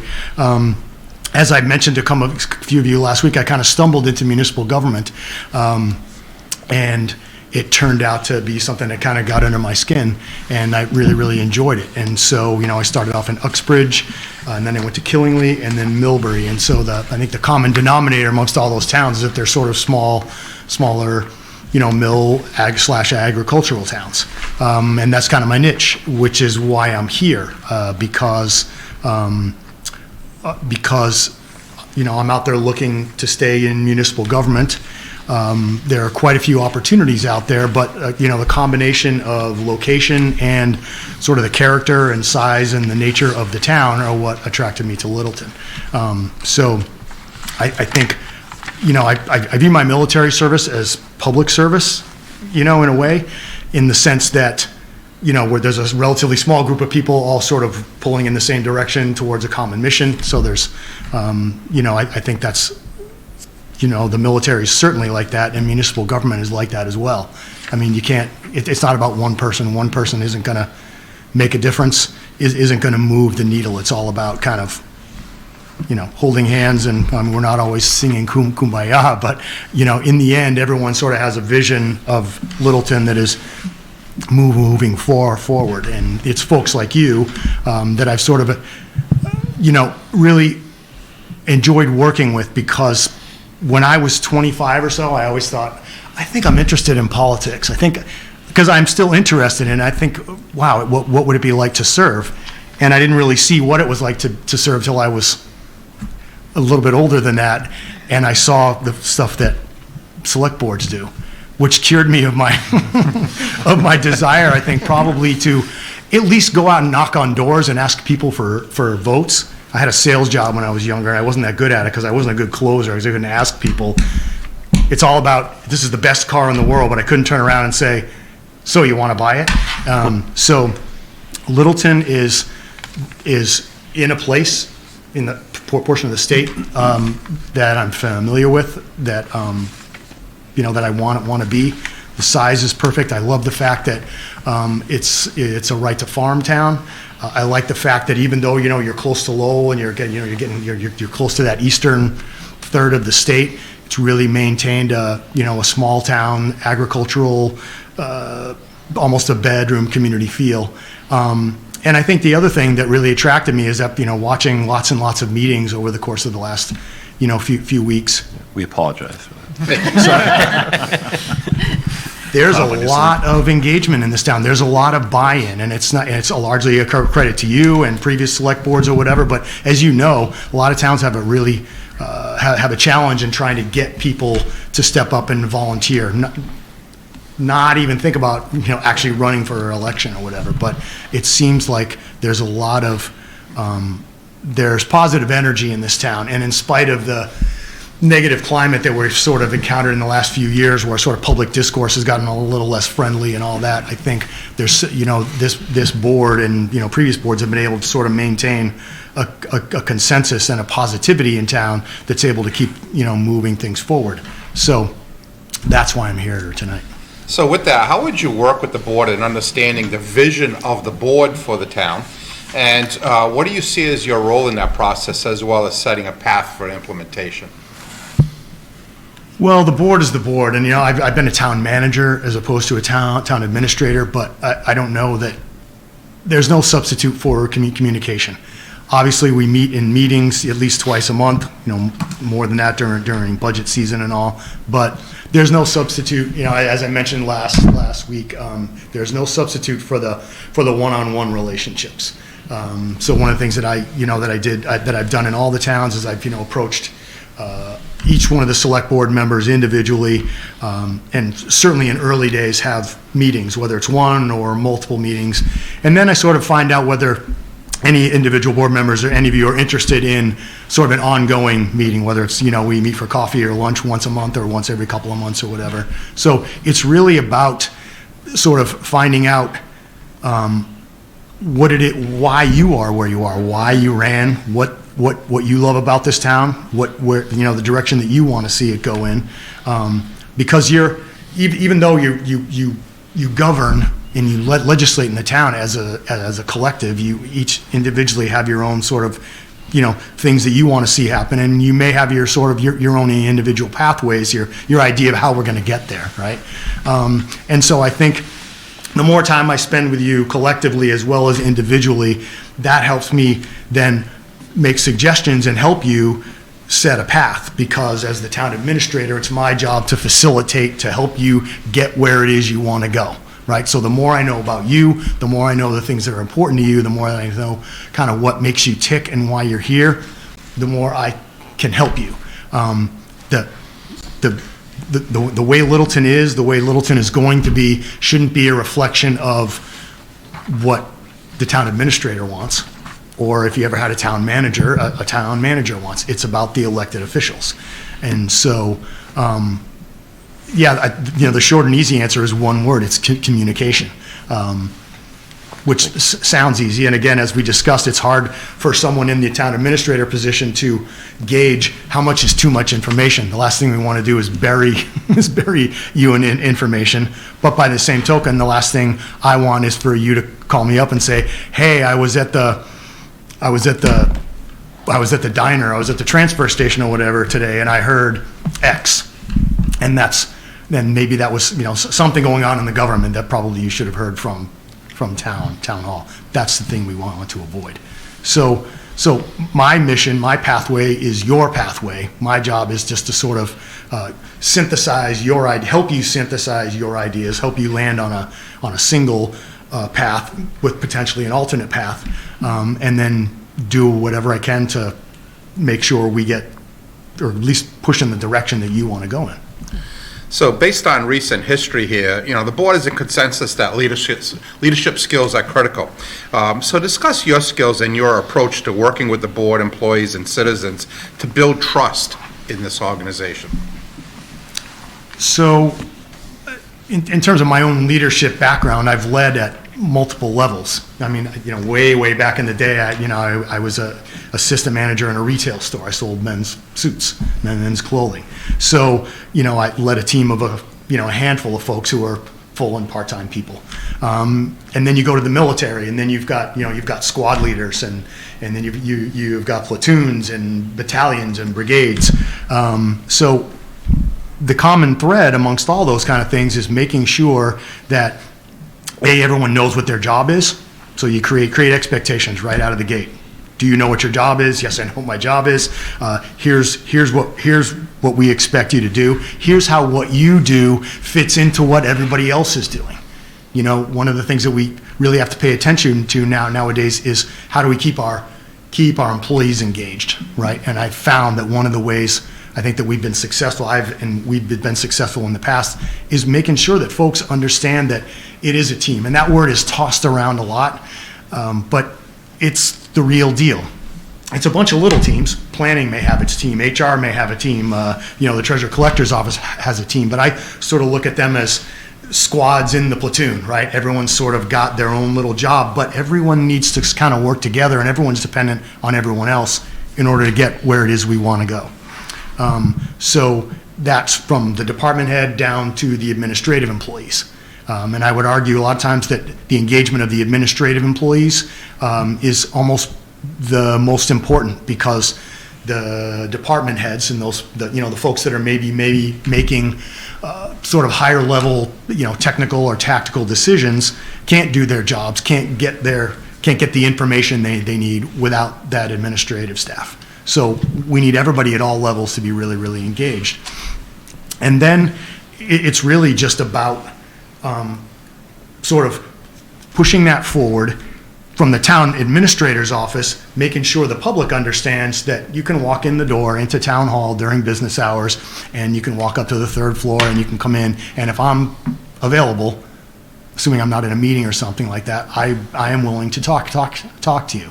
The board needs to maybe have office hours or something, as you started to do, whatever, right? Because you have other jobs outside of here, but my job is about facilitating what you want, but also making sure that you know what's going on out in the community. So in order to do that, I need to talk to people. So I think the way you get people's trust is to, when they do come in and talk to you, welcome them, make sure they know, you're glad that they're there, and always listen to folks. Never make any promises that you can't keep, right? It's always the urge to say, yeah, well, we can fix that, or yes, I can fix your problem. But oftentimes the answer is, I can't do exactly what you want me to do, or what you want to do is going to take some time, or we're going to have to run it by the board, or something like that. Or there's a lot of other spokes on this wheel, right? So I think if you're frank and you're candid with people, you're available to them, and then also just making sure there's as much information out there as possible. You folks can't do your job unless you're informed, and you rely on me and staff. You rely on the town administrator and staff for a lot of your information. But the public relies on us for that information too. So to that end, we have to make sure that we're utilizing, all of the resources that we have: social media, meetings, Zoom, public access, all that kind of thing, to make sure that folks know what's going on, so that. Because the biggest thing we fight is misinformation, right? You could be out at that same restaurant and have someone come up to you and say, I heard we're buying a $500,000 police cruiser or something, or we're going to buy a $250,000 police dog or something like that, right? Well, that's clearly misinformation, right? So I think the key to certainly the board's success and the town's success is an informed electorate, informed, engaged electorate. And in order to do that, they need to know that the information that we're giving them and the direction that we're pulling them in is good for them. So coming to Littleton, what do you see as the opportunities and the challenges? Your master plan implementation committee report is full of opportunities, right? I mean, there's 28 pages. Now, I have to say it's admirable that not only because every town has to come up with a master plan, right? And towns do that, but what ends up happening is, the planning department kind of tries to chip away here and there at things, but the fact that Littleton put together an implementation committee and is sort of keeping an eye on this thing, and not to mention, not for nothing, but how many of your bullet points, of those 28 pages of bullet points, have been achieved next to them, right, in the status column, I think that's really a tribute to the town. So I think that's one of the places to start. The opportunities are all the things that were identified in the master plan as priorities. And the master plan is I love that document, because it's not just built by the administrator, it's not just built by the board. The stakeholders, the net that is cast, the width, the breadth of the net that is cast when putting together a master plan really takes just stakeholders from sort of all walks of life and all parts of the town into account. And so this document, the master plan, really attempts to address literally all the layers of the onion that is the town. And so the challenge is not just how do we get them done, but we have to prioritize them, right, as we talked about last week, but we also have to figure out how we're going to pay for them. And so I think those are the challenges, whether it's building a new senior center, or, improving the walkability and the pedestrian ability, if you will, of Littleton Common, or, building a new school, whatever it is. Those are the challenges. And I think the other challenge, closer to home, if you will, in terms of the town administrator, is making sure, is providing steady, consistent leadership for the folks that work in town as well, right? I think your ability, the board's ability to achieve what it wants to do really relies a lot, not just on the administrator, but on the administrator's ability to get everybody kind of rowing in the same direction, right? As I mentioned before. So, but that can be a challenge in this day and age, getting good folks, keeping good folks, that's always a challenge. So we're only as good as our folks, as our people. So every town has its challenges. Littleton's challenges are, I think, they seem achievable, and they seem achievable in the sense that, A, we've achieved a lot of those, bullet points within just that master plan, itself. The board's past paying attention to, establishing the employee recognition program, that kind of thing. I think the fact that the board seems to have its fingers on the pulse and has its eye on the ball and is actively involved in what's going on, that's what makes this job attractive, because any town administrator, town manager job has its challenges and is a daunting prospect, right? But if you're walking into working with a group of folks that are, that are already, halfway to the finish line or a quarter of the way to the finish line, but committed to getting there, that makes it all worthwhile. How do you adapt going from town manager form to town administrator form? It doesn't concern me a lot. That a charter is a charter, and a charter is helpful, but it leaves a lot of gaps, right? I always call the charter the Constitution, and as we know about, like, the United States Constitution, it's been amended multiple times. It's really, really hard to amend it. It's hard to change a charter. It has the big ideas in it. Bylaws are very, very helpful. It's a distinction without a major difference, because even though as a town manager in previous towns, I've had the authority to make decisions without necessarily getting, input from the board, it doesn't mean that I didn't get that input ahead of time or let them know what was going on. Because any town manager that just operates unilaterally and just takes that authority and spins it into power, if you will. I hate that word power, because I don't think any town manager or town administrator has power. We have authority, but it's what you do with it that's important. So on a selfish side, as a town manager who often becomes the face of a particular issue in town, having to have everything vetted and run by the board and approved by the board, sometimes it can offer a little bit of cover. It can make the job a little bit easier, quite frankly. By the same token, it can kind of slow the process down, because it's another sort of layer of sort of oversight. But in the big picture, another layer of oversight isn't necessarily a bad thing.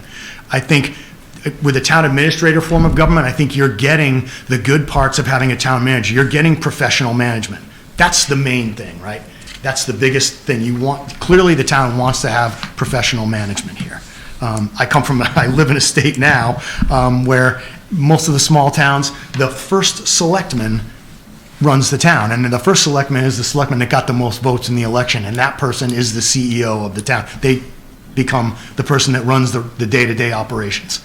Now, we're often talking about towns of 2,000, 3,000, 4,000 people, but it doesn't matter whether you're Lowell or Worcester or Littleton, it doesn't matter. We're all operating under the same sort of pressures, right? So I don't view it as a problem. I just sort of view it as another opportunity to sort of collaborate. And also, I think, having a town administrator form of government and sort of everything going through the board, I think that that that gives the public, I think, sort of a warm and fuzzy that they know that there's not just kind of one person at the wheel, right? It makes you folks probably more accountable in a sense when it comes to, when you throw your hat in the ring again, it comes to re-election time.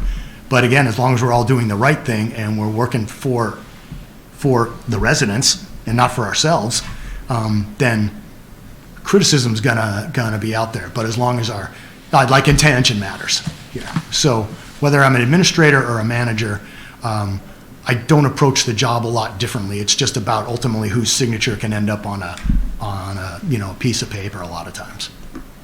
So Millbury has local schools, like Littleton. What's a good relationship between the schools and general government and the administrator and the superintendent? Regular contact. So certainly being able to have the superintendent stop into town hall, assuming you're not co-located. I've never been co-located with a superintendent, which means I've had to go to that person. But that's always worked out really, really, really well. Superintendent is obviously one of those people that I meet with early on when starting the job. My wife's an educator. I've been a college educator. Education's important.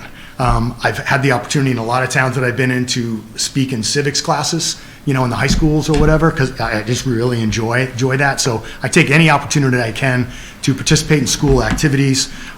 When a superintendent is willing or amenable to it, I have a monthly coffee or something like that. And sometimes it's a matter of, we're talking about a critical issue, the budget's coming up, so we have to start talking about this. Or sometimes we talk about town's going on for 5 minutes or so, and then we're kind of talking, just kind of getting to know each other for 45 minutes. So it's really having the ability to know a little bit about what makes makes them tick, what their priorities are in terms of, what they want the education in a particular town. Now, Littleton's got a really, really well-regarded, school system, right? So obviously, this, not just the superintendent, not just the school committee has made it a priority, but the residents have made it a priority too, because in order to have a quality school system, you have to spend money. Education is very, very expensive. And in a lot of towns, it's education oftentimes that voters will kind of push back against and say, oh, they've got so much money, they don't know what to do with all their money. I think if I have that positive relationship with the superintendent, and we have been able to have our disagreements and have our arm wrestles over the budget number and all that kind of stuff behind closed doors or in private meetings, when it comes time to stand up at town meeting to support the budget, then we're all on the same team. And I think whether people sort of realize it or not, I think that's important. I think you certainly don't ever want to see, I don't think it's a bad look. I don't think it's a good look, I think, for the government side and the education side to be certainly publicly fighting. So I would never be part of that, for sure. Let's go over to the finance side of things. So, discuss your role, in basically financial planning, the annual town budget, operating capital, and so on.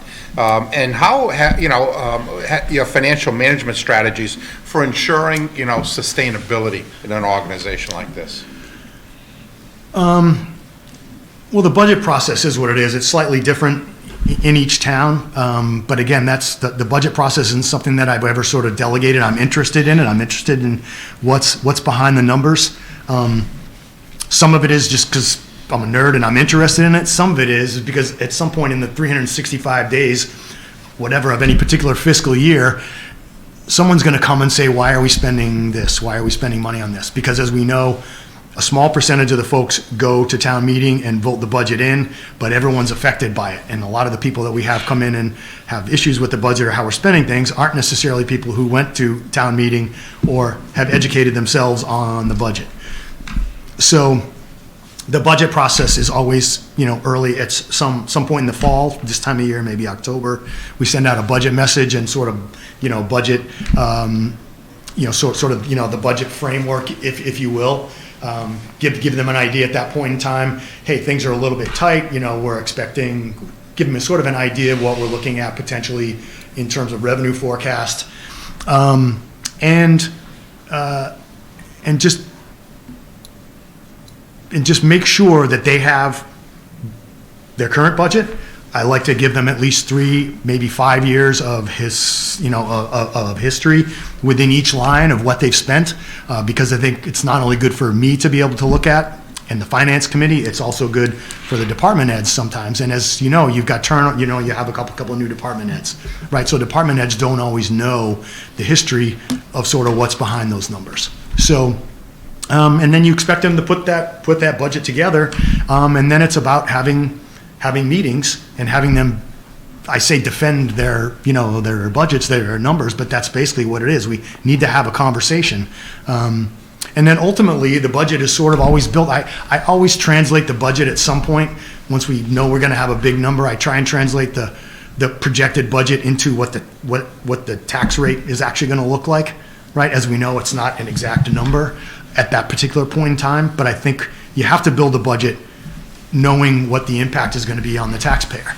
And as we know, it depends on the year too. If you're in a revaluation year, and if you're in a revaluation year in this particular time period, chances are your values have gone up. So even if you're able to build a budget, somehow provide level service without increasing taxes, that's still going to represent an increase to most taxpayers because the values of their properties have gone up, right? So we need folks to buy in to be able to vote the budget in, but we also, so that means while we're building it, we have to understand what the impact is. And so in order to make sure that departments are building legitimate budgets, not only do they need to look at the history, but my conversations with department heads always revolve around the capital plan as well. The 5-year, the 10-year, the 15-year, especially the 5-year, right? Because we can play Grease in 1 year and be austere, and we can cut all the budgets and say we're going to give taxpayers a break this year for whatever reason. But we know it's going to come and it's going to bite us in the behind the next year or the year after or whatever, right? So I think budgets always need to be built not only with the short-term goals, the next year's goals in mind, right? But also knowing what's in mind, what's coming down the road in terms of capital, right? Because as much as we like to have all our capital projects funded by, grants and outside money, a lot of times we need to ask the taxpayers for money. We have to fund some projects within the tax levy. We have to borrow money. Debt service is very, very important. Obviously, if you can get to a debt level that is comfortable, then you work your projects and you sustain your projects by rolling over that debt. So when one particular project or one particular debt drops off 1 year, now that increases, in theory, your borrowing capacity. So now we can go back and we can borrow money if necessary for that other project, the next project that has been prioritized on the CIP. So, I mean, that's the basic budget process. And so, but I would say it's the finance director, in this case, the accountant, the assistant town manager, and I who would be involved in this process, and the town, and the department heads, obviously. So. Excuse me. So you talked a little bit about, some small percentage of the townspeople vote for the budget, right? Have you ever tried to encourage more participation in town meeting, and have you ever had any success? I always do. And sometimes it's on an individual level. It's one of the questions and I'm not an adversarial person, but I believe in accountability, and I believe that as much responsibility as we all have as public servants and as elected or appointed officials to get information out to people, I believe that every one of us has a reciprocal responsibility to get informed. And so one of the questions that I always ask people if I end up with a conversation with them about a particular budgetary item or an expenditure or whatever, I say, did you go to town meeting, right? And if they didn't, then it's kind of like, well, why didn't you go? A, we need more people. B, if you had gone to town meeting and we had a long conversation about this, or I talked at length about this, we talked at length with FinCom about this, right, before we even presented the budget, right? So yeah, I mean, I think aside from that, and aside from at selectmen, select boards meetings before, in the weeks leading up to town meeting, reminding people over and over and over again. It's not efficient, but we've all, I think, come to the conclusion at this point that our redundancy has to have redundancy, right? We have to say the same thing over and over and over and over again, because there's always going to be somebody that didn't hear it, somebody that wasn't listening, or didn't hear, or couldn't avail themselves, or whatever. So yeah, it's always about putting out those friendly reminders at any point on camera, putting out friendly reminders on social media and on the website. I've utilized Code Red, the sort of the mass notification system. I've used Code Red in Millbury and in Killingly way more often for civic stuff, trying to get people at meetings than I have for any sort of natural disasters or emergencies or whatever. I don't know that my efforts has moved the needle, to be honest with you. The numbers get inflated a little bit when you have a presidential, for example, at election time in November, you'll get a bump in participation because people are going to come out anyways to vote for the big world stuff. But I also, and again, in those same conversations that I have with folks, I ask them, okay, Washington D.C. is important, Boston is important, but do you understand? Look at these bylaws. Look at the stuff that we have. The work that these people are doing, every other Monday, the second and fourth Mondays of every month, have way more impact on your daily life, day to day, than anything that's happening down in the Beltway or anything. So, yeah, I'm fine being the squeaky wheel. I'm always happy to do that. I can't claim to have had any major success, though. So we're halfway through. I'm going to move on to personnel management. So in HR today, Sean, what are some of the key issues and needs that we need to address, in government as a whole? Well, first of all, it's recruiting and retention. Main thing. In order to have personnel issues, you got to have personnel. So we want to get good people. What makes a good person? It's a combination of technical ability. It's a combination of sort of attitude and nature, and sort of that fit. Experience helps. Although I think a lot of times we are in a position to promote folks that haven't necessarily, let's say, promote someone to a department head who hasn't necessarily been a department head or managed people before. But experience isn't the one thing. So getting them is difficult nowadays as well. There's a lot of competition out there. There seems to be, at least in particular industries, there's a lot more sort of remote work, and I think that appeals to a lot of people. It's not really me. I don't know. When I was working for the union, I was in COVID, I had to do a lot of remote work, and it took a long time for me to figure out how to be efficient as opposed to messing around with the dog all day or just doing my job, as opposed to going to I went to the library a bunch of times because I needed someplace where, there were days when I'd rather clean the refrigerator or clean the oven than do my work. And I was like, well, that needs to be done, and I'm here, I can do it, you know what I mean? So I think I think the private sector can sort of, compete with us, in that sense.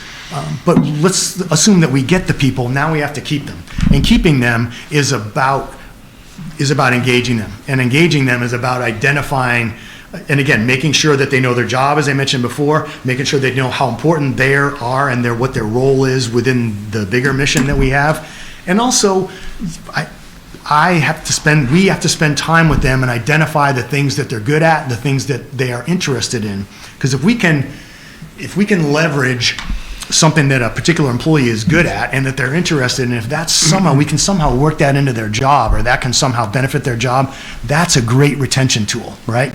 And how do we do that? Sometimes it's just by identifying things that we know that they can do and saying, okay, you have an assistant planner who wants to become a planner. We got to make sure that the planner involves the assistant planner in as much as possible. The assistant planner needs to be in a lot of those meetings. Let's say we have an assistant town administrator who we know aspires to be a town administrator.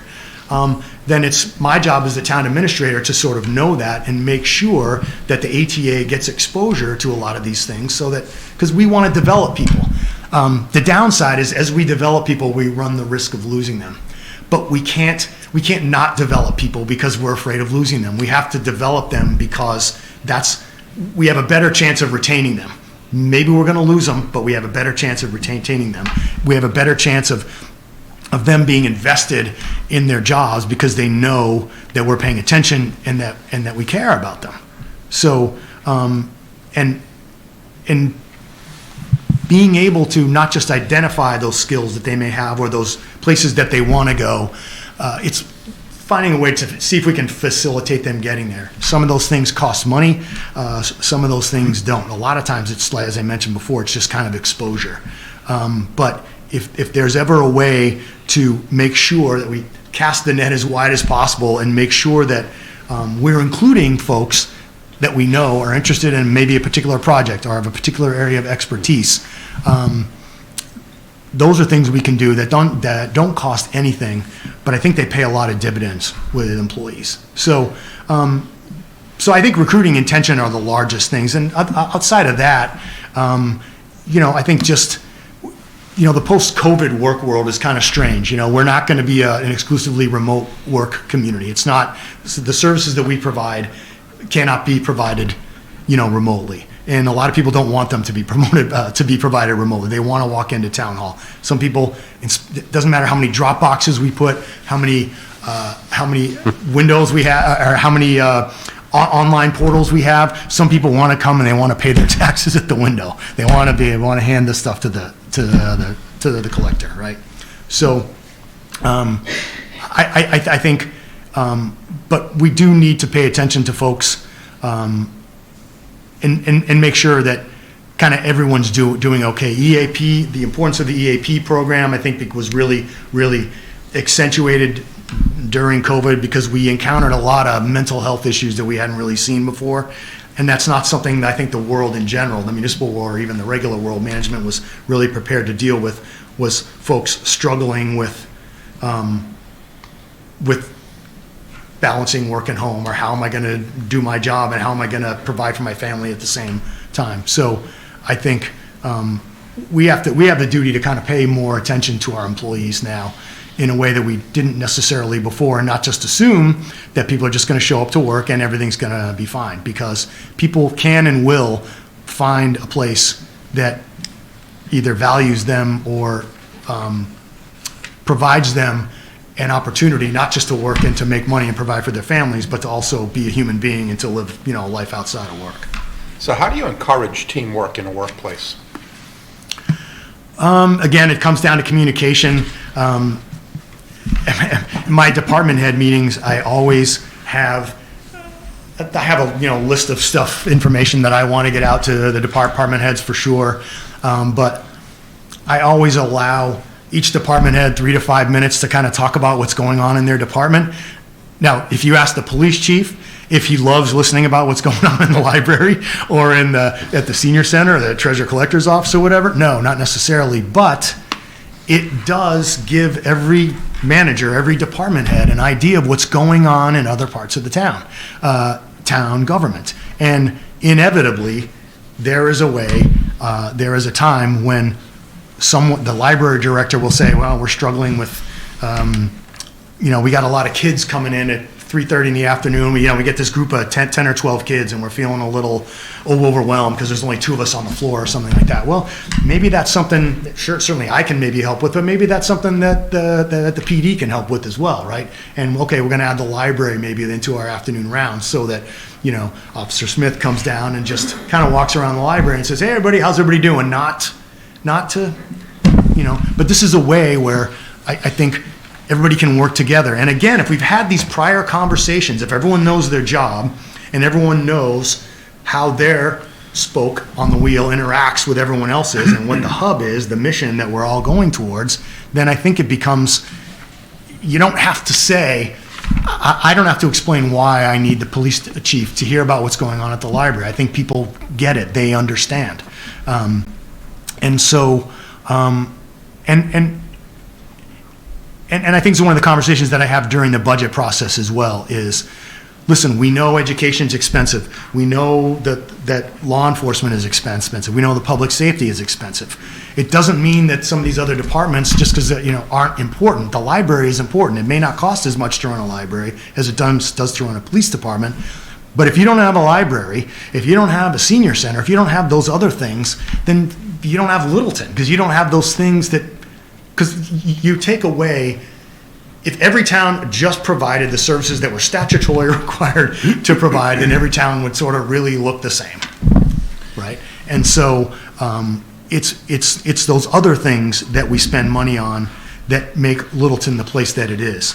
And so if every department head and every employee understands, right, that this is a brand. Littleton is not just a town, it's not just a place of work, it's not just a place to live, it's a brand, right? This is a culture that we're trying to promote here. If you explain that to people and say, this is what I'm trying to do, I think people will naturally come along. Most people don't want to be known as the burr under the saddle. They don't want to be known as that person that's standing in the way of what everyone else is doing, right? Most people don't. So sometimes it's just appealing to regular human nature. And some people will modify their behavior so that they fit in with everyone else. So if you create a culture of collaboration and teamwork, and again, everybody knows it walking in the door, then there's a much better likelihood that that's what you're going to end up with. That's what's going to come out the other side. So Littleton has done well with economic development in recent years, but certainly has some more challenges, ahead. So, what will you bring to the table, and what are some suggestions you may have to address, the economic development pieces here? Again, using not just the master plan, but I think that, like I said, that implementation committee report in July was really, really valuable. I think that's our roadmap. That's the nice thing about economic development is sort of the priorities have been identified.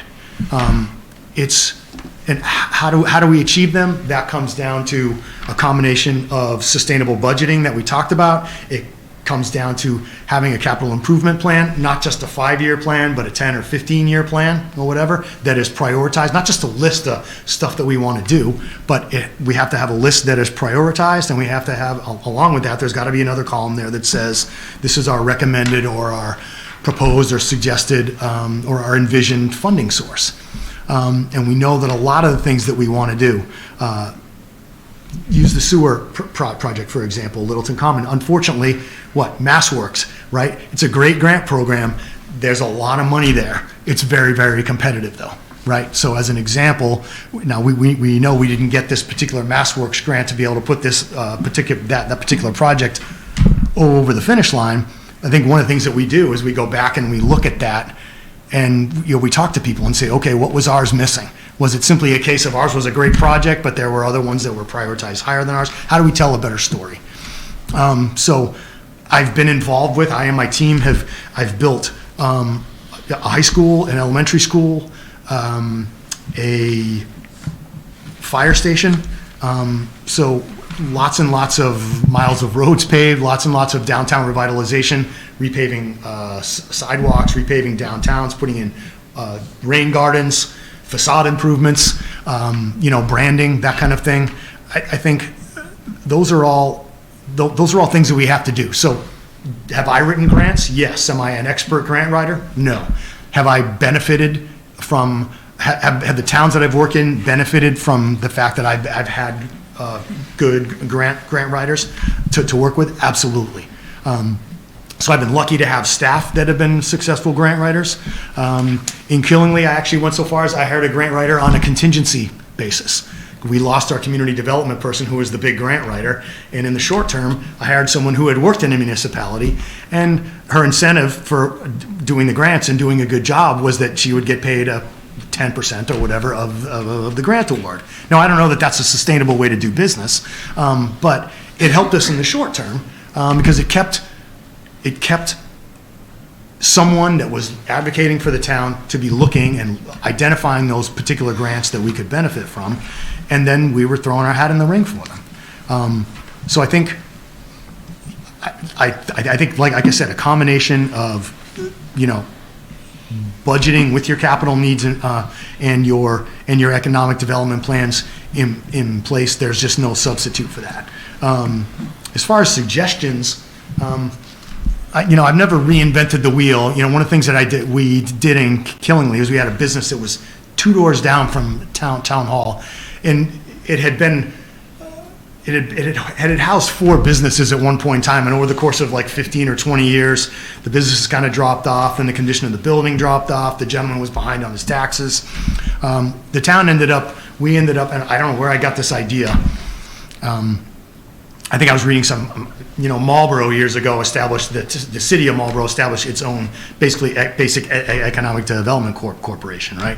So I sort of had a scaled back version of this where I said, why don't we forgive this gentleman his 100,000-ish in back taxes, and we'll take over the building.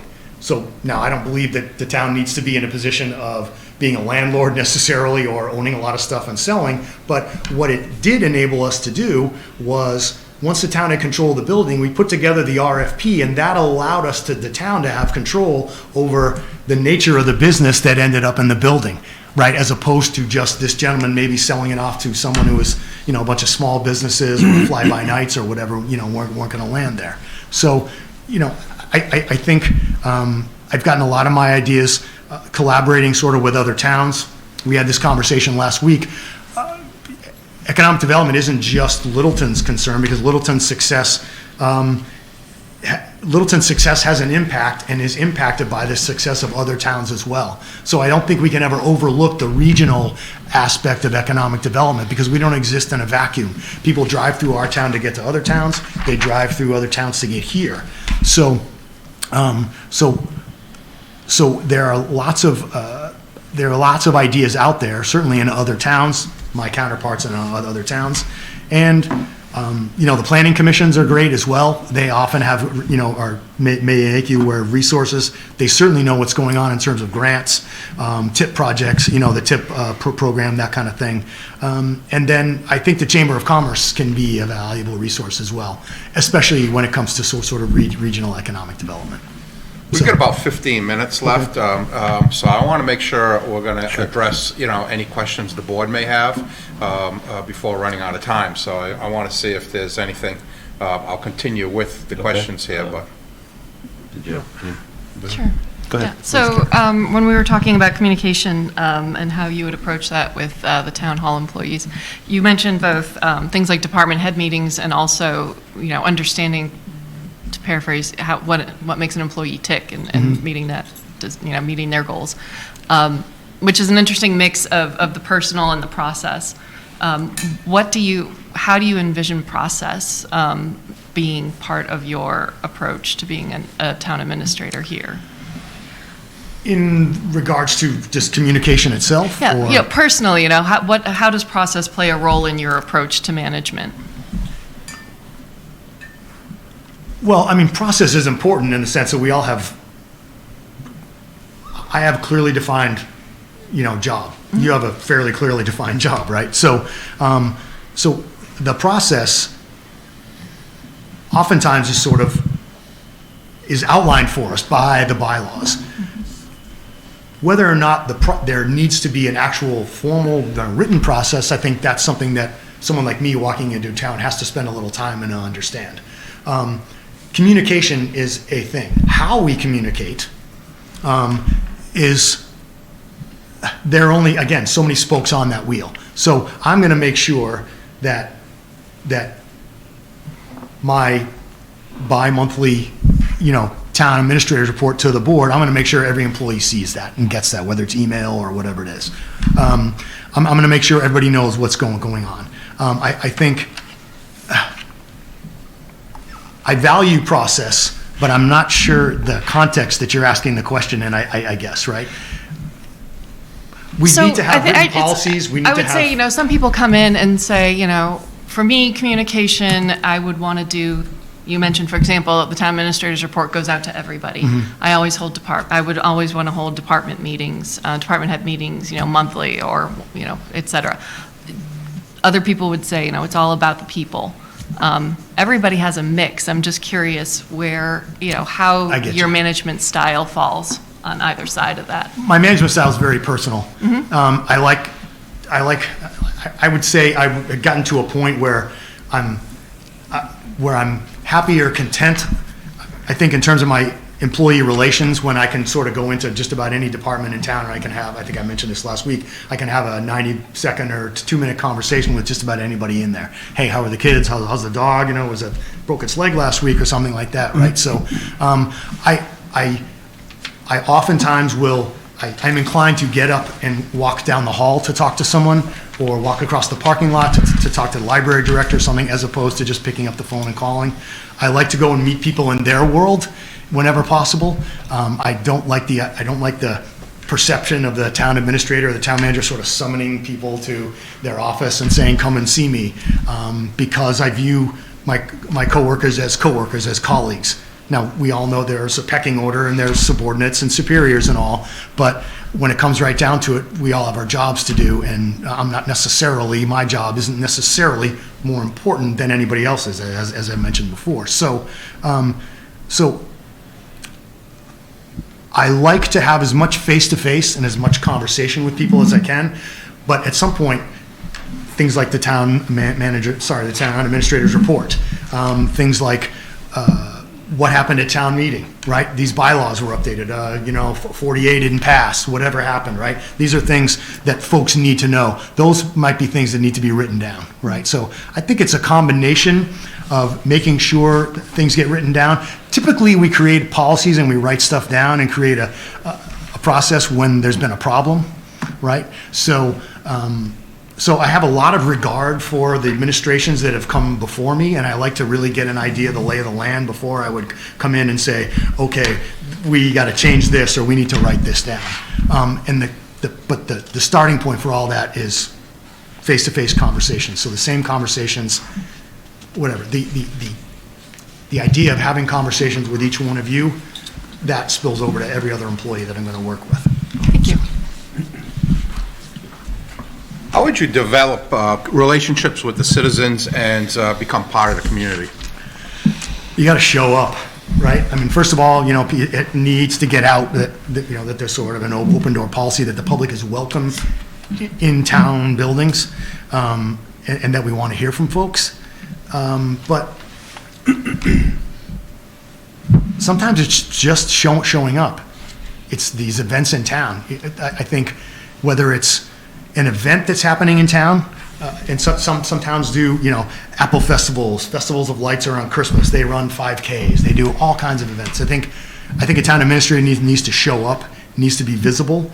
I think, personally, I do business. I do as much business as I can in the town that I work in. I buy my gas in the town that I work in. I bring my dry cleaning to the town. I go to the store in as far as I can, in so much as I can. It's easy to just run to Dunkin' Donuts, and I guess it's just Dunkin' now, right? Just go to Dunkin' and get a coffee. But the way you really sort of meet people and see people is maybe sitting down for 5 minutes at, the coffee shop. Or, like I said, dropping in on a department at the highway garage or at the senior center or whatever, and talking to folks. I've always, the senior center has always been a place that I like to go. And so I've always participated in, there can be, lunch with the town it's been lunch with the town administrator, or lunch with the police chief and the town administrator or something like that. So I think the days of residency requirements and stuff have kind of gone by the wayside. I think people understand that, your town administrator isn't necessarily going to live in town or even in the next town. But if you show up and you show that you're engaged in the town, that's what people want to see. And if they see that you're engaged, then that's what fosters trust. Because there's this old idea that we have to live in a town in order to care about building the budget, because otherwise I don't live in the town, so I don't care what the budget is, so I'm just going to spend. Well, it's really not that way, right? But like I said, there's really no excuse for FaceTime, and I think that the balance is also not just showing up, but also showing, sort of deference and accentuating the relationship between the administrator and the board itself. right? I think the way a board interacts in public meetings, the way the board interacts with the administrator at town meeting or any other public event, I think that's really, really important. And I think if the public sees their elected, their part-time, quote-unquote, elected officials and their full-time professional manager interacting and working well, I think that promotes a lot of trust as well. What's a successful relationship look like between the administrator and the board? Respectful, agreeing. It's easy to respect somebody when you agree with them. I think it's harder to be respectful when you disagree. It's one of the things that I've been impressed about with this board, because and I look at this whenever I watch board meetings, the way a board disagrees with each other is really, really telling, right? Because when we all agree on something, it's easy. It's all, hey, high fives and everything's great, right? But how do we get beyond our individual agendas and our individual ideas of how to get to the place that we're going and get there when the way you want to get there is different than the way you want to get there, which is different than the way you want to get there, right? Yeah. And I think a board that can find a way to disagree, to navigate conflict respectfully, then that sets an example, for hopefully the public that is coming to your meetings and watching and showing up at town meeting. But then when you also have a town administrator that is echoing that, is promoting that same culture on a day-to-day operation in town hall. If a resident comes in and says, I want my street paved, and I say, well, according to our paving plan, it's in 2028. Now, they may come and say to you, I wanted my street paved, but the town administrator sat down and he talked to me and was, he was honest with me and he was respectful. Then I think that's what you would want to see from the town administrator. And so it's really just about being able to exchange information, understand who the boss is. Again, it's not always about disagreeing, because I can disagree with you, but I have to be careful about how vocal I am disagreeing with the board, because again, it's not about the world according to Sean Hendricks. It's about the issue, according to the board. But that being said, I also believe that you made a decision when you hired the town administrator, and that means you want to hear from the town administrator, whether that is necessarily, whether I am preaching to the choir or whether I'm coming up possibly to, with an alternative that you want. So if we can get through disagreements and we can respect each other and we can not yell at each other and be civil and provide a good example to people, I think that's half the battle right there. And a lot of the rest of it just kind of takes care of itself. That's the foundation, because if you don't have that, it's too easy for the water to navigate those cracks, and then those little tiny cracks become canyons, and then we're in trouble. Right. So how do you listen and adjust the feedback from board members and others? Well, listening is easy. I think remembering it all, right? So listening can be easy. Remembering it all, I think, is a challenge. I tend to be a note taker, and in terms of reacting to the feedback, listen, if an idea of mine is solicited in a public meeting, and I say, and they went, Sean, we want to know what you think, and I tell you what I think, and it doesn't go over well, that's feedback right there, and it's easy enough for me to I can step off there. I can back off.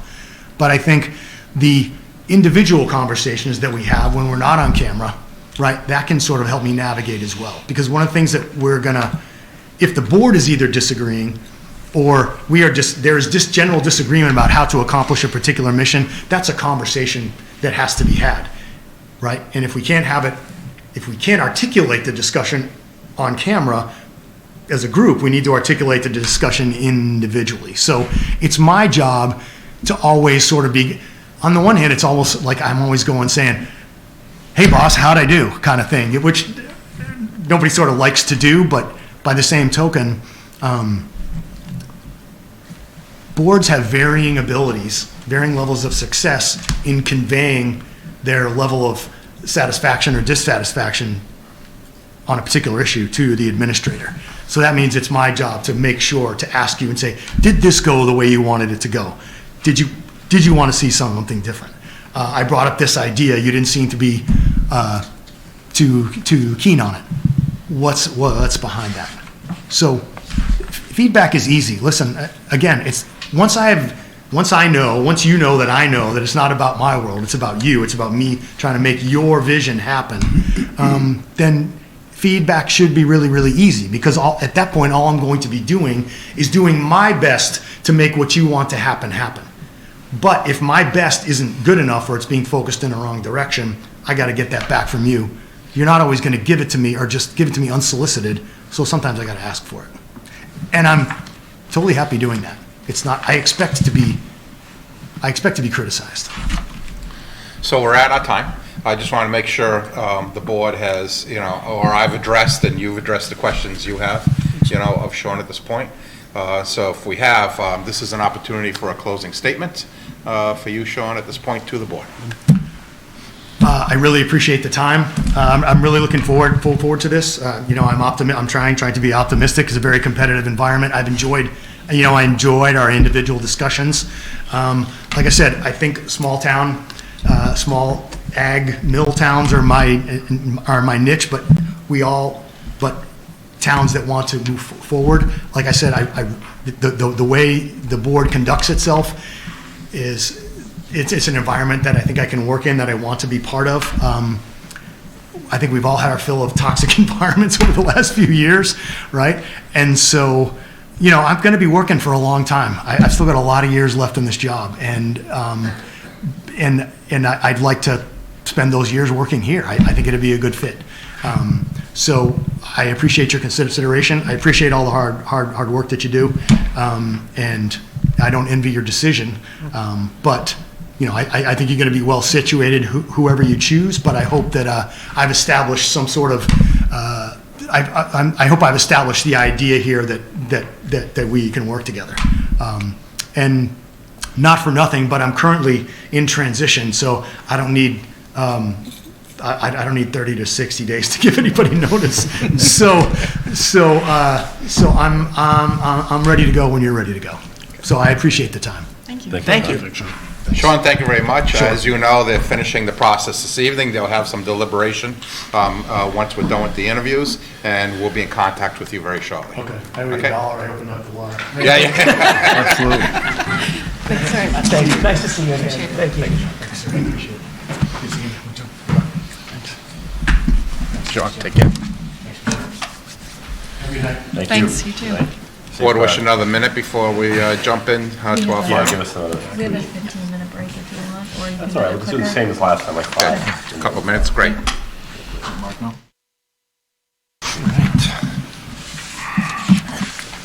All right, welcome back, Littleton, from our short break. We will now be meeting with our final candidate of the evening, and I will pass it off to John and Thank you, Mr. Chair. introductions. Thank you. So I'd like to introduce Jim Duggan as the third candidate for this evening to the board. Jim, why don't we start? And first of all, want to congratulate you on being a finalist here in Littleton, and thank you for your time and coming out in this public process. So why don't we take a few minutes and tell us about your history and your specific interest in the position, and why do you think you'd be successful here? Okay. Well, thank you very much, Mr. Chairman and members of the Select Board. I'm honored to be here. I know that it's been a lengthy process for you as well, and I appreciate your time. Thank you. I've been in the public sector public manager soon after college. I've been in many different, about 5 or 6 different communities. On a 30-year career, and one thing that it was going into public management was never my initial intention to do that. It was going into another career path, but I was fortunate enough to be involved with a big project within the city of Lowell that really really opened my eyes to the difference, the quality of life that you can make and the improvements to a community and how you can affect people's lives in generations for years to come. And I was hooked. So I really, really embraced public management and took that career path. Here, why I feel I would be successful in Littleton, I will bring a very, very positive work environment. I will bring a strong work ethic. I will be open to a policy. I believe it's a strong communication, transparency, honesty, and I think I'm going to be able to provide that to the Board of Selectmen, to the staff, and to the residents and businesses within the community. So how would you work with the board in understanding the vision of the board for the town? And what do you see as your role in that process, as well as setting a path for its implementation? Well, I would like to be able to sit down and meet with you individually and understand the vision that you each have. As we go through that process, one thing that will come to the surface that will rise up, there will be some common themes, I'm sure, because you are you're a tight group. Your relationship, I think, is strong across the board, so there'll be a lot of common themes. There will be certain areas that I think there may be some special interest, or areas that we could do a better job in focusing. And I would like to be able to, as time progresses, be able to understand that, and as potential opportunities come up through foundations, through the state, or that could support that initiative, I'd like to bring that forward and understanding that. But having that initial conversation and opens the door for our dialogue. We'll be able to sit down and have an open dialogue, a starting platform to move forward, and working together in a collaborative, good communicative process. And the last part of that question, please, John? Basically, the path of implementation, for Right. putting it in place. And what's going to come from our meetings, from our one-on-one, and that common theme, those conversations will also dictate the path going forward and the initiatives that I may suggest or recommend to you that I can initiate based upon your guidance. So in understanding the recent history, here, the board is in consensus that leadership skills are critical, in this hire. So discuss your skills and your approach to working with the board, employees, and citizens to build trust in this organization. Okay. Good question. Trust doesn't come in overnight. Like any good, strong relationship, it's built up over time. And some of the strong characteristics of a trusting, gaining people's trust is communication. We have transparency, we have honesty, and there's inclusion of everybody. If you're consistent with that all the way through with those characteristics, the trust will be there and moving forward.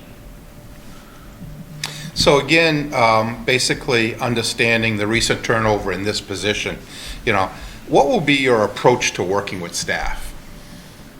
Well, I will say one thing absolutely up front. I'm not a micromanager. I respect the people in the positions. We're adults. We're professionals. We know there's a job to do. I am there to support and help. I look, for instance, in getting here, I will be engaging with all town employees, not only in town hall, but across with public safety, DPW, library, you name it, senior center. It doesn't matter. And there's many things that I've done through my career in different organizations, whether it be Gloucester or Methuen, Lowell, or Drake, of recognizing the hard work that the staff and the employees bring to the table. For example, DPW, they did an amazing job on many nights in all of those communities that for snowplow removal, and they would turn around and do that. You're there when they're back at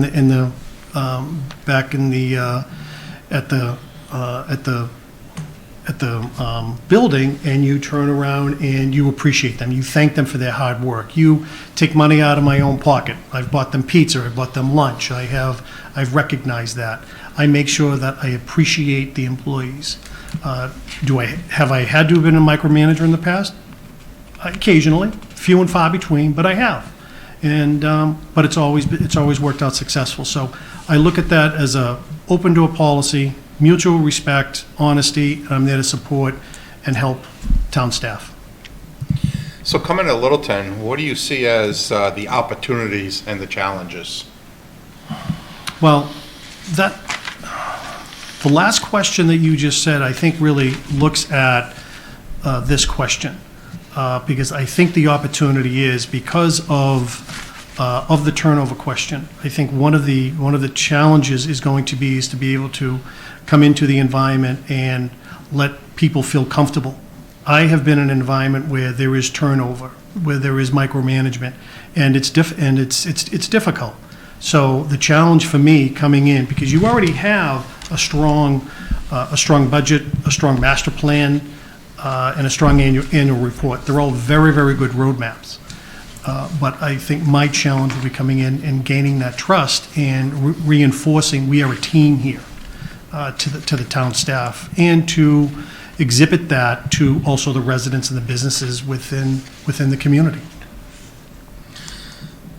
This is a non-charter community, town administrator. You have, operated in, a charter community town manager. So how do you adapt to that difference? Well, there's a job to be done, and the town administrator's role fits perfectly in a particular form of governance. That's how I view it, that there is a job to be done, and there's roles and responsibilities across the board. I don't need to be the ultimate decision maker or anything like that at the end of the day. I'm happy to work collaboratively with boards, commissions, obviously the Board of Selectmen, but department heads, to achieve we're all on the common ground to go forward to. And that's something that, and I think that it's also, the town administrator form of government is also it really calls out collaboration. And when you have it, for instance, you have a department head that will not report to the town administrator, but will report to a board or commission, and now that individual is going to be the conduit between the two of us. See, my role is, in order to be able to make that, to have that relationship building, is to also establish the relationship with that board or commission, and not just use that person to go back and forth, but to be collaborative. It's a team environment for all of our jobs, because we're all focused on the same vision. So Dracut had local schools like Littleton. What's the relationship, between general government and schools, particularly between the town administrator and the superintendent? I've always had great relationship with the superintendents, whichever community I have been in a leadership position. And I think it's important for the schools, for the Board of Selectmen, City Council, Select Board, City Council, to have a strong relationship with the school. Quite honestly, I've been in the environment where it's not cohesive, it's not friendly, and it's a destructive environment. It's terrible, and it hurts the community, it hurts the children. And I am a full proponent for, you have to invest in ourselves, and ourselves include our children. They are our future. And for economic development reasons, that is the number one driving engine. When a business is looking to invest in a community, the very first thing their employees do is they go on the town's website, city or town's website, how is your school system? So why wouldn't we invest in that? And I think that's very, very important. And how we can move together and support each other. And I thought it was, and I believe it was recently that the superintendent spoke about the big project over at the IBM, and about the increase in the classroom size. And I saw that the community, the select board, and the superintendent embraced that inclusion. Matter of fact, I believe if my research was correct, the superintendent embraced it and said that would be great. Absolutely. You don't hear of that. That's fantastic. I'm sorry, if you have if you have a disconnected relationship or a contentious relationship between the town government and the school, how do you repair that? Well, I'll tell you exactly how I tried to repair that and how I did repair that. In a community, there was, in a particular community, there was a situation where there was a very detrimental public comment that was talked about with a collaboration, with an education collaboration that community had, that was involved in. And unfortunately, so therefore, the collaboration then kicked the community out. And when I got to that community, I went to the collaboration with the superintendent and the school committee, and I said, there's a whole, I am here, I recognize the value, and I recognize, and you have my word, that we will be on the same page. There is no longer going to be disrespect exhibited or anything like that. And it's something that you have to be a strong communicator with that. You have to be able to and back up your words with actions. And for whichever community I was in, that was always the case. There was always been strong support, and that healed a lot of relationships over the past and outlooks going forward. You just have to embrace what I said earlier, describing it. We're investing in ourselves. Why wouldn't we want to do that? If there is a potential debt exclusion, an override for something, or school roofs or a new school, you need to support that. Absolutely, we're only investing in ourselves. And one more thing, and I'm sorry, this point is a little long. I've had residents come up to me and say, "Well, I don't have any kids in the school. Why should I do that? Why should my taxes go up if I have no kids in the school?" I said, "Okay, but in this community, you're looking at the beautiful parks. You're not hearing police sirens very often. Your quality of life is really very, very good, and you do that because it's an effect that." As people come here, it's an attractive community. You have business that are here, and you're able to deliver good municipal services going forward.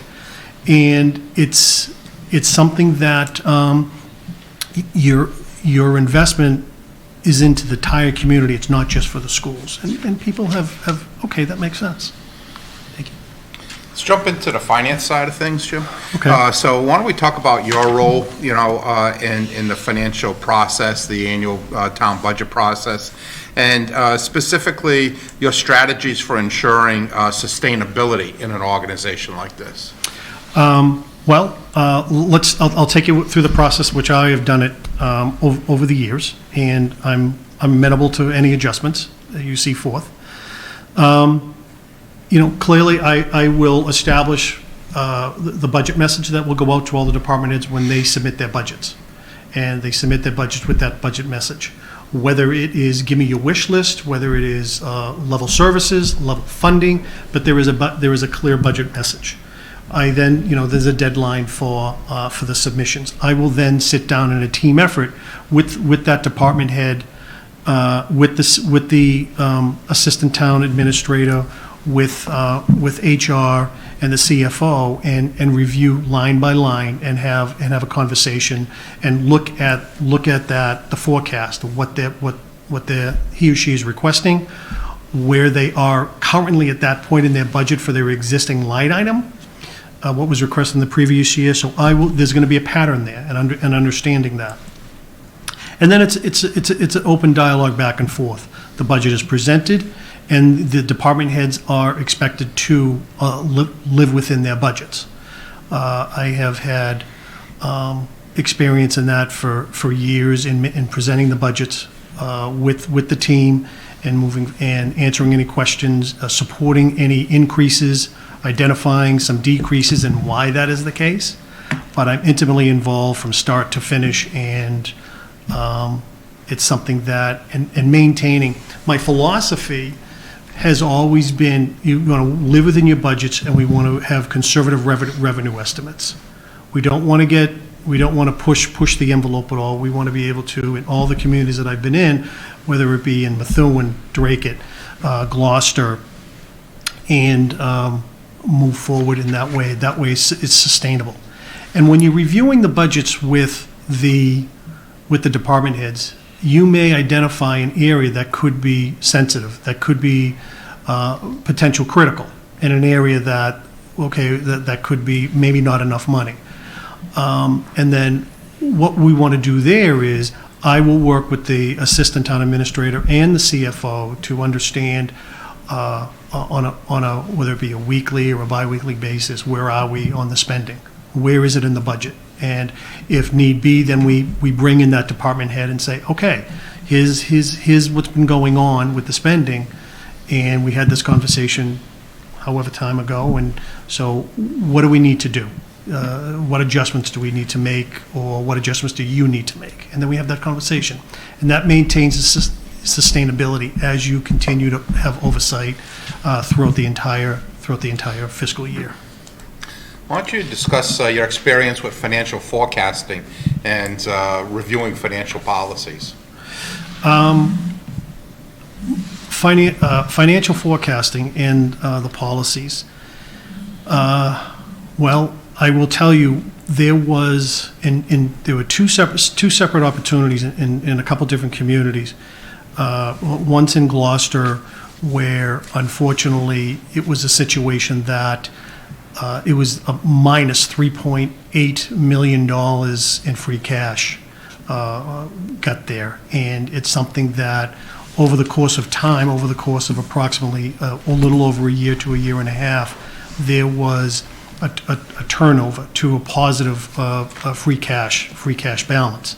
And that was done through instituting standing meetings every 2 weeks with the finance team and myself, and sitting down and reviewing every single purchase order of $100 or over.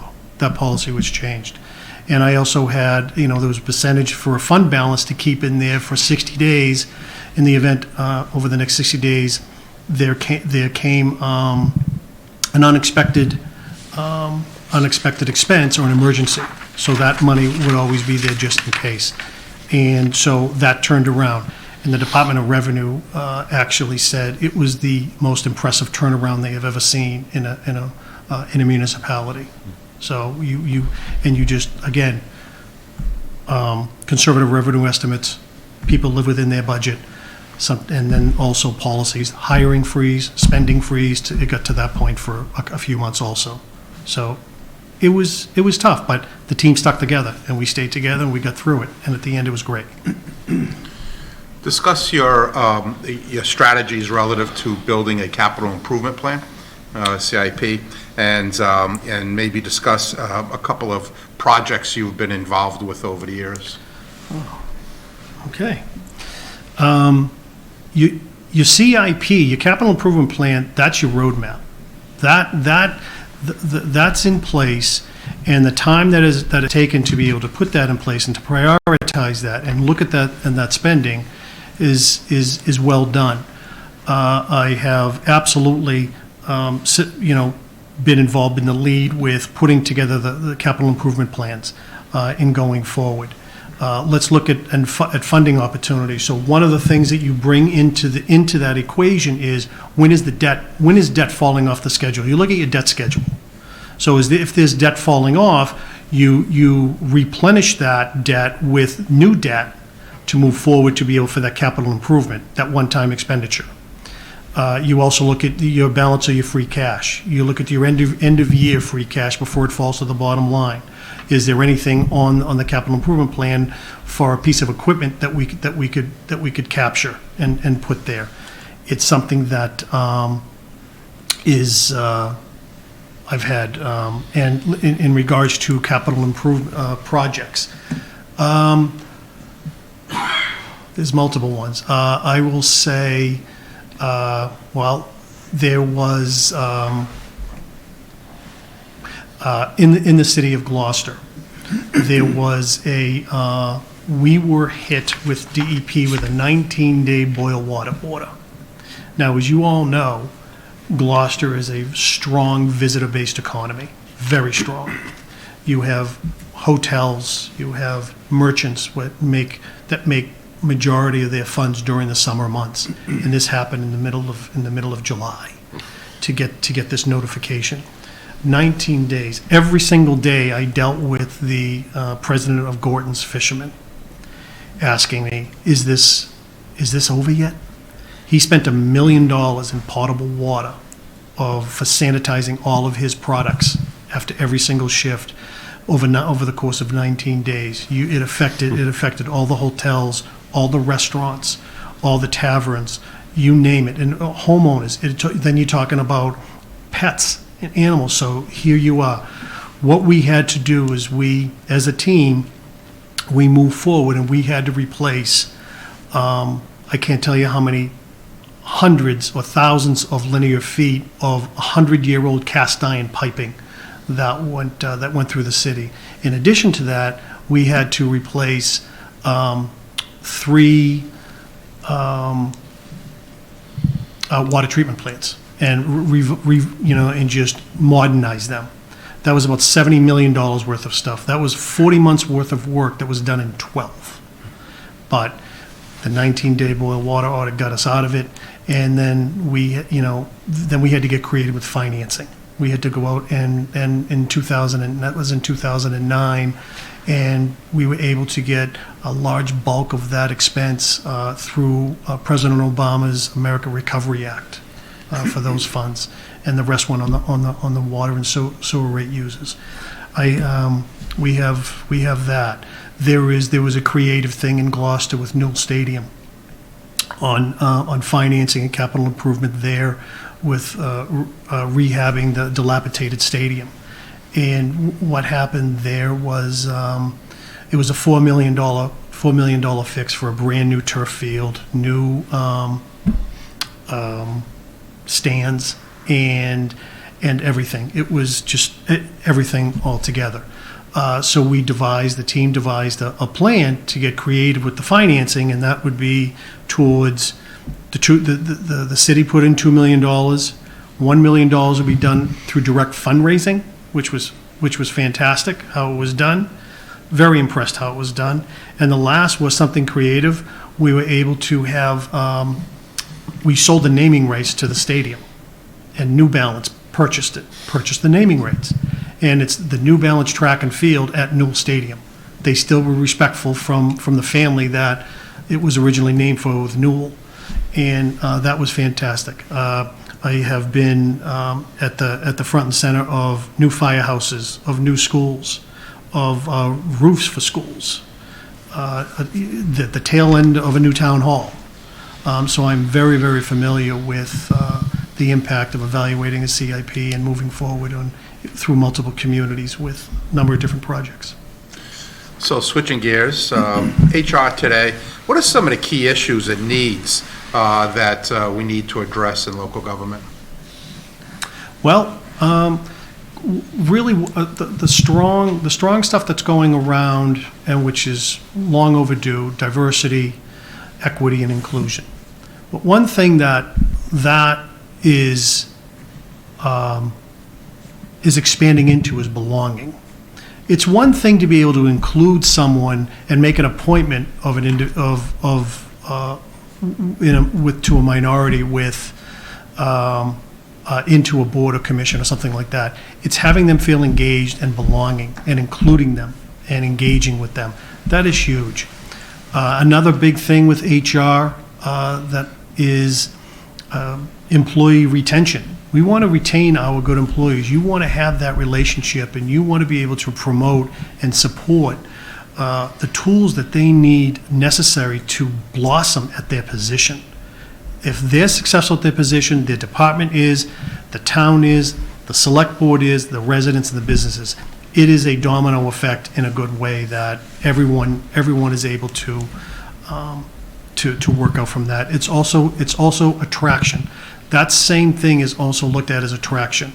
You talked about earlier, asked the question about because of the turnover here. And in the public sector, in as much as there are 351 cities and towns in the Commonwealth, people are aware of that. My peers are aware of that. And it's something that if there is a less than inviting or supportive environment within a particular community, people talk. I'm being realistic. And it's something that there has to be a conscious effort to be able to move forward and embrace retention and attraction of good employees and strong employees. I've actually had individuals say to me, and before I've hired someone, and said, okay, this person's only going to be here for a couple, 3 years because they're going to go and be advancing someplace else. I said, that's true. Okay, maybe yes, maybe no. We don't know that yet.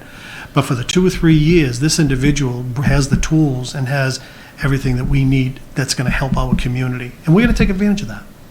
And actually, more times than not, they've actually stayed, which is good. I'm going to add on to that if I could. Makes it unique. You want to stay on the retention. You kind of described a little bit, not quite into detail that I'm kind of looking for on how do you get individuals to stay. I mean, we're talking, well, Littleton, when I say unique, we're 10,000. We just hit our 10,000 population, competing obviously directly for resources across everywhere in Massachusetts, but literally bordered by 2 towns that are almost 2 to 3 times our size. Right. So financially, we're not going to compete with a 30,000, person town, or citizen town. So what are those retention things you speak to about retaining besides, outside of just money, straight Right. salary? Right. No, it's a number of different things I already spoke about earlier. It's appreciation. It's recognizing that appreciation. It is it's honesty. It's and being trusting. It's establishing that environment. In as much as we would love to keep, everybody, and especially the I call them the rock stars, we would love to do that, but sometimes they're going to go. But you need to maintain the positive work environment and platform and support system for the people that do stay here and that will be attracted, coming back, or coming into the community. And you would not believe there are a lot of times there are situations that are out there. Okay, we can't compete with the people with the 30,000, the 40,000, the 50,000 with the resources that are there. But the bigger you are, don't forget, sometimes it's not as supportive. It's not as inclusive as you would get, and sometimes that's a big value to people, making feel appreciated and thanked than in larger communities. So some people love that. Thank you. Yes, sir. So you've been describing teamwork a little bit, in the workplace. How do you deal with the subordinate that is not a team player? Well, it could be he or she is there for a reason. I honestly think. I think it's really a matter of understanding if there are any issues, and working with HR, and if it is an understanding, and having a conversation with the individual. First, trying to find out whether that his or her supervisor understands what is the issue with his or her performance. I went into a community that never had any performance reviews. I actually went to the HR office and opened up, just randomly, and there was nothing in the folders. And these were people that were there for 10, 15, 20, 25 years. And so I immediately implemented performance reviews. And when staff hear performance reviews, they think, uh-oh. I don't look at it that way. I look at it as this is an opportunity for you to shine. And if there are some challenges that we need to help you do better at your job, be happier, be more efficient, offer a better service for the community. That's what we're here for. I mean, I'd be doing the individuals a disservice if I wasn't paying attention to that. Any town manager, town administrator would be. So you go into it, and I always looked at it's an opportunity that if they are not performing, and understand why. Okay, if they didn't do well in their performance review, then you set up a work plan, and you have you come in and you have a standing meeting every 2 weeks or every month or whatever you feel is appropriate with HR, and then you highlight how to achieve that work plan. And if they achieved every single goal over those last 2 or 3 weeks, it's not a gotcha moment. I'm not a gotcha person at all. I've been in a gotcha environment early in my career. It's not fun. You're always looking over your shoulder, and it's not fun. And I've always viewed it as, we will give you the tools, and what do you need for whatever. And I would work, clearly would be a partnership with HR and working together, and helping that individual forward. And there were some times that we just couldn't see eye to eye. It just wasn't happening. But every opportunity was given to the individuals who eventually, over the course of my career, there were more than a couple, but not many more, that at the end of the day, the end of the roadmap, they could even see themselves.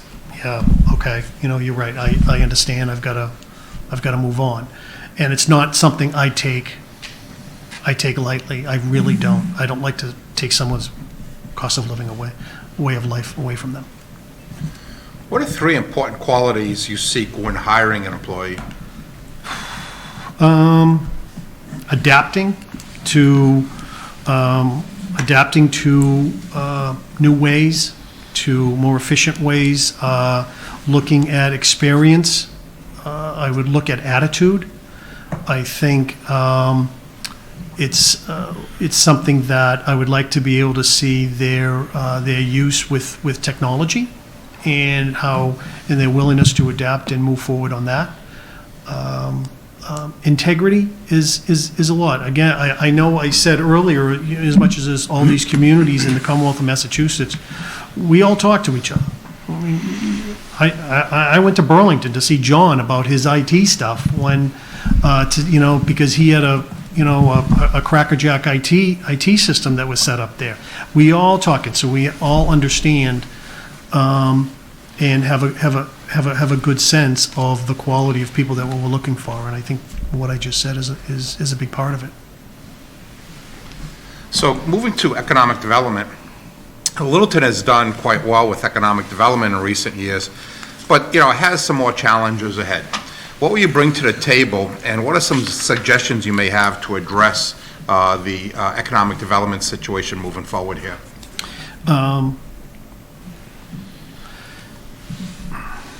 I love economic development. It's something that it really changes the face of the community. This is another one of the reasons why I'm really excited about Littleton is there are highways right here. There's access. It's fantastic. It's been a long time since I've been in a community with direct highway access, which is pretty easy to attract businesses. But Littleton has done very good. See, I know this community pretty well, and I know that my wife has a business in an adjacent community in Harvard as in-home healthcare company, and we have seen this grow, this community grow and advance and flourish. She has some of her employees are town residents, and we've talked to people across the board, and we've seen how it's flourished. That is fantastic. Some of the challenges, I would obviously want to be able to sit down and look harder at and having my discussions with the select board and with a number of different other people and staff and moving forward and understanding some of the things better. But you look at the new IBM thing, and some of the challenges that the town is going to have is to be able to continue to deliver those services to that community. You're looking at 800 to 1,200 housing units. You're looking at businesses and commercial development over there. We're still going to have to deliver town services, and we want to make sure we're able to do that in an effective and cost-efficient manner. We also want to look at your infrastructure. You took on the water and sewer, and the upgrades there, and you have to take care of your the existing businesses, those small businesses around, especially you have right down the street. You want to make sure that you have a strong sidewalk connection with everything. You want to make sure that your common is inviting to pedestrian walking, to parking and things like that. There needs to be, clearly, those are the challenges moving forward. And the good thing about that is because of my experience, I've had experience with other communities in doing that through my career, but I've also been able to accomplish those challenges, is to be able to have the relationships at the state level too, whether it be at the real important things that would support the initiative here, especially with whether it be through DOT, whether it be through economic development, whether the new secretariat that was just put together with the new housing. So that's very, very important, and that will help. I'll be able to bring that to the table also. So, relative to communications, how would you increase communications internally and externally, including any use of technology and communication methods? It's something looking at the existing platform and how that's practiced, and build from there. It could be something in making sure that capitalizing on the technologies of whether it be a Facebook page, whether it be Twitter, anything like that. If something is even to a point. One thing I did at the state, I filled in for the undersecretary a couple times, having a podcast. Do we have a podcast? It's something like that. It's something of getting information out. We have to understand who our audience is. Let's look at the existing platforms and how they do it. Doing a newsletter, and I believe Select Person Morrison had said a newsletter.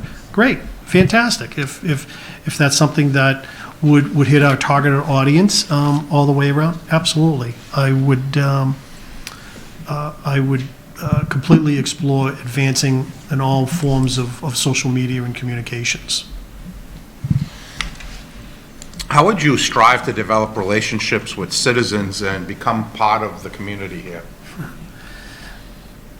I am more than I'm just going to have lunch here or buy a book there person.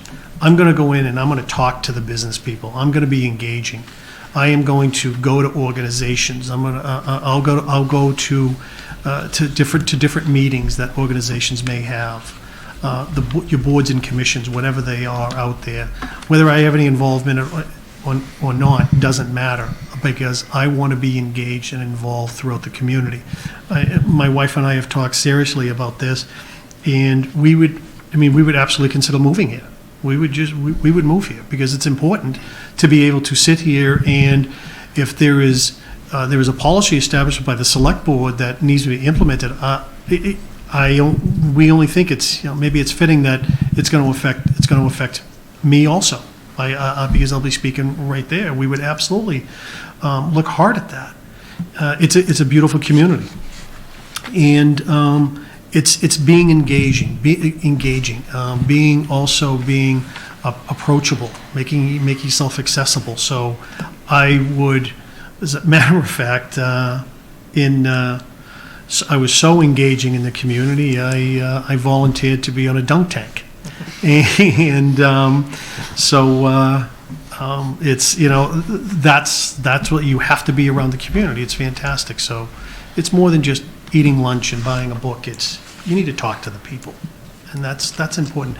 And I'm not shy, and I'm happy to engage with people and understanding, are there any issues there? Anything that potentially we can help you with, or concerns or questions I can answer? If not, I'll get back to you. Here's my card, and I'm accessible anytime. Small splash or big splash? Pretty big. But raise a lot of money for a good cause. Raise a lot of money. Conflict resolution, I guess a good time to bring in conflict resolution here. Talk about, how do you resolve, conflicts and disputes? Good question. let's start with, I'm going to do a large-scale one. And in a community that I was in, the Secretary of Education, they decided charter school. And the community was divided, was right down the middle, was divided about that. And it was so impactful. You had people neighbors whose children were in the playpen together and now were running around the backyard, and that was going to affect them, that they were both on opposite sides of that fence, and it hurt relationships tremendously, which was too bad. And what I try and do, and I try and be, is a voice of reason and reality in a very soft manner. It's really a matter of the decision has been made. I understand that people are disappointed in the decision. The appeals have gone through the process, if there were appeals available. But it's here. It's here and it's staying here. We have to embrace it in the best interest of, because this can't continue to divide the community like it is. We have to stand together and not let this divide us. And people came around. You have to just understand and just, it's not going anywhere. And that was in Gloucester. In Drake, we had cannabis. It by a very narrow margin, it passed that it's within that community. And there was still the people that were on the anti-side that were trying to figure out, okay, well, in 2 years, we can put another article on town meeting and we can probably, return that or turn that upside down. And, okay, it's here. And, there are benefits to this. We understand. And we have to, the people have spoken. And we have to respect that, and we have to move forward and do that in the best manner. If there's another town meeting vote in 2 years and it's either eliminated or whatever the decision is then, we'll deal with it then.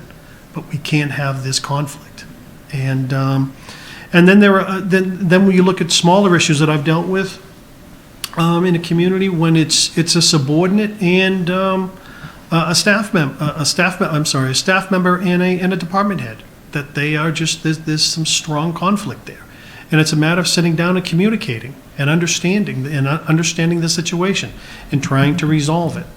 And I'm a firm believer in communicating and being upfront and open, and because it only, not being like that, it will only hurt the community. So let's turn to the board relationship, and why don't you describe the overall relationship that you envision working with this board? I envision an honest, open communication, respectful relationship that we would have with each other. I understand why you're all here. You have a strong passion for this community, and you want to see this community stay the great community that it is. So I completely understand that. And I know that I will look to you for guidance, and it'll be respectful, open communication, transparency, and that's how I will approach it. I will also in my quest of looking at communities for this, I came to the position here in Littleton because I did my homework, and I feel that this board and myself will work very, very well together. I have respectfully declined some communities that asked me to apply for the positions because it just wasn't right. I feel comfortable now, and I know there's been some turnover, but I feel comfortable that we will have a strong, honest, open, respectful relationship. That's what I say. How do you define a successful relationship between the board and the administrator? I think it's a morale issue in regards to the relationship and each other's attitudes, and it's really well defined that way. I think that because I know that my performance would be reviewed annually by all of you as a body, and I think that's a measurable thing to be able to show that where the strengths are and where some challenges are that need to be worked on, but we will have that dialogue between myself and all of you. As we continue and we grow together and learn about and have our relationship. So how do you listen and adjust to feedback from board members, and others about you? Oh, with open mind. I mean, the good thing. I mean, I'm over the course of my career. One thing that I have done. I learned. It should have been early, but I've learned for a long time ago. You do a gut check, you do a self-evaluation, and you make sure that it's something that you're on the right page. You're in the right. You're in the same. How do I say? You're in the right ballpark. I'm in agreement with. We're all together. Members of the board, questions? Let's see. Anyone? Nothing for me. I did have something you had brought up, an interesting answer to the micromanagement question. You're the first individual that's actually answered that you do micromanage in some circumstances. If you could elaborate on that a little bit, because I understand I think what your logic was, Okay. but I think it's important to kind of pull a little bit more out of there, because when we were looking at the request of our town department heads and different employees in town on what they wanted to see in a town administrator, there was a lot of discussion of not a micromanager, of course, you would, as you can imagine, a collaborator, someone that empowers, someone that is involved with employee engagement, employee recognition, standard meetings scheduled, things like that. So micromanaging, just kind of elaborate on when you would actually, have to use that. Yes, sir. And, Yes, sir. Well. And what is your style, I guess, outside of that part? Okay. I'm not going to. My form of micromanagement is subtle, and I don't want to say stealth-wise, but I'm not making a big deal of it that all of town hall is going to know. Right. It's something that when you have the qualities that I'll bring to the table in regards to engagement, the collaboration, the transparency, the open communication, the open door policy, you get to appreciate and you can understand, as I mentioned the term earlier, you can identify the rock stars, you can identify the non-rock stars. It's really a matter of looking at the performance and looking at progress in their job, looking at working with HR and understanding overall, making sure I completely understand the job description, and then becoming familiar with his or her role and responsibilities and outcome and the deliverables. And then from there, you're able to understand and have follow-up questions in a quiet manner, that whether it be a standing meeting in his or her office, in my office, or something like that. And everything would remain confidential and look forward to that. Like I said, I'm not the type of manager that's going to be a gotcha. I'm really here to help people as much as possible as they want to help themselves if there are some challenges. So. Okay. Well, thank you. One other question we didn't touch on too much was the, let's see, not the contract. No, not the contract. What was it? The grant writing. Excuse me. Okay. Grant writing. Just if you can, just a little bit of that, your knowledge or work on. You mentioned connections with the state, that you leverage those connections. I think. Right. The state level DOT, economic development, housing, that kind of thing. Right. I guess if I can Yeah. piggyback on you. Yeah. So, right. You're looking at MassWorks. MassWorks is a great example. I've had multiple projects, but with MassWorks grants.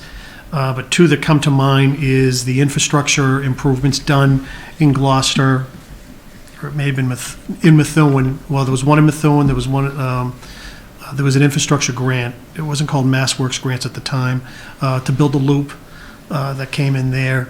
There was MassWorks grant for the Beauport Hotel in Gloucester, the port of the old, where the old Bird's Eye building was, where Clements Bird's Eye invented flash freezing. And that was a big white elephant that was there, so infrastructure improvements there.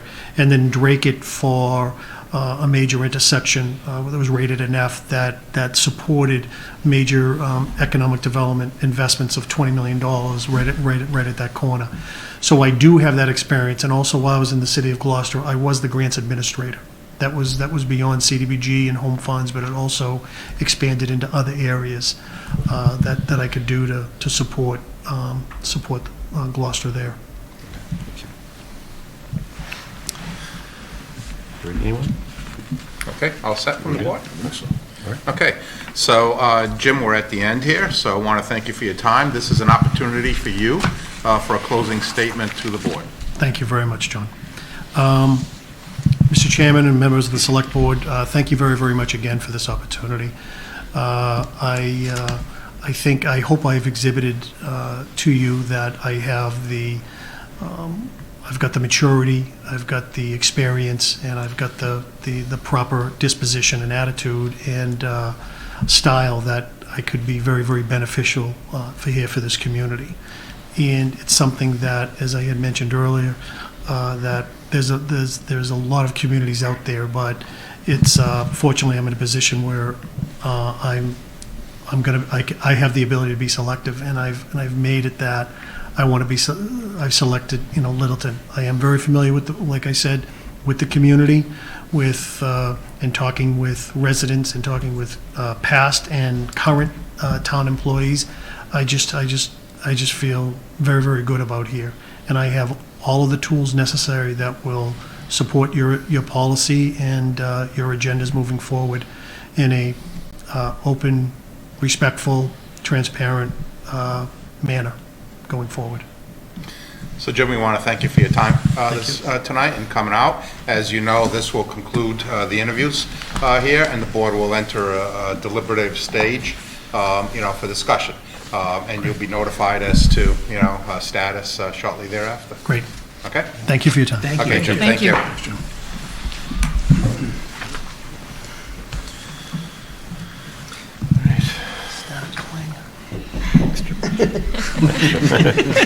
Comfortable chairs, huh? Yeah. Safe ride. Thank you. Thank you. Okay, Jim, thanks. All right. So, Mr. Chair, that concludes your 3 interviews. Thank you. Before you, and again, you've got, 3, highly qualified candidates for your discussion at this point. We suggest that you keep the discussion on a positive basis. Again, these are 3 individuals who put themselves out for the town of Littleton to come out here and, present themselves to you.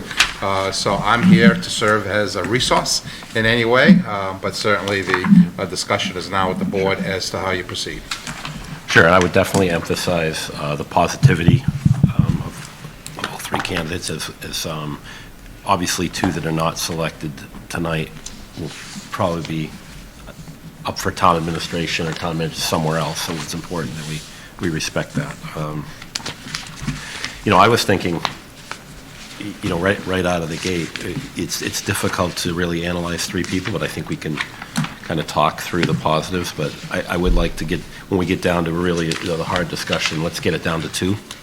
Because then we can really get into the details. So if there's a candidate that you thought maybe isn't the perfect fit for Littleton, or you don't really think it's there, then we can kind of push that candidate aside and really focus in on the 2 maybe that we're thinking of. If we're there. If we have to discuss the 3, I think we should, in generality. I guess the I'll positives. start out. Sure. I think I have had probably the most interaction of these 3, Yeah. having gone through the screening Yeah. process with them. And it was interesting watching the process, because I do think that impressions of them changed slightly over the course of the interviews. But I think that we can't go wrong with any of them, first of all. I think that what we are really deciding on, to my mind, is, they bring different strengths. And I think it's, to some extent, what we want to prioritize as the fit for the town, the fit for the residents, the fit for this board. I definitely have, I personally feel that Clancy was for me, the person that I would be advocating for. I think that he has an attitude that I really appreciated as far as his absolute candor, and I think that his focus on communication and outreach is very important to this town. I think all of this board has heard over and over that that communication is a challenge for us, that people feel disenfranchised and disconnected from us. And I think of the three, that is really his strength. And I think he is very, obviously incredibly passionate about the operational management of the town. He's clearly just geeking out on it, which I really like. And so that's where I'm at. So I don't think that I think that I'm down to one at this point, not two. But, Wow. again, I would not fight against either of the other two. If it was the board's will that either of the other two were hired, I'm not going to, block that vote, because I do think that all three of them would be completely excellent at being our town administrator. I'll jump in. Sure. So I certainly agree with a lot of what you said relative to Clancy and his energy, his enthusiasm, his passion. He's definitely got the fire in his belly, and he's looking for that first big chance. And he flat out said it, and like you said, his candor. I wouldn't throw the other two out with the bathwater. I don't think, so there's a lot of things that Clancy brings to the table, the communication being really the most, the thing that I think separated him the most from the others was the communication piece, and that's partly age, technology. He said he grew up with technology, he made a point of that, and I think that's a great asset. I do feel as though, actually in Mr. Duggan's closing, he mentioned his disposition, his style, his experience, and the tools necessary to help us to push our agenda forward. Although I think Clancy is a very solid candidate, I think that where we're at as a town is we're looking for stability. We're looking for a strong authoritarian, not authoritarian, but a strong leader, I guess, not authoritarian, I apologize. Poor choice. And I think the connections and the experience, with every question, I think Jim was able to relate it to an actual experience that he's had. And whether it was a good one or a bad one, he was able to address it and how it really formed him as an administrator. So like you, Matthew, I wouldn't. Although I'll actually go to the third candidate. I thought Sean was an excellent candidate, but I do think James and Clancy outshone him. I agree. And so if we were to narrow it down to two, Mr. Chairman, I would say that James and Clancy would be the two that I would work on deliberating towards and having conversations around. But to Matthew's point,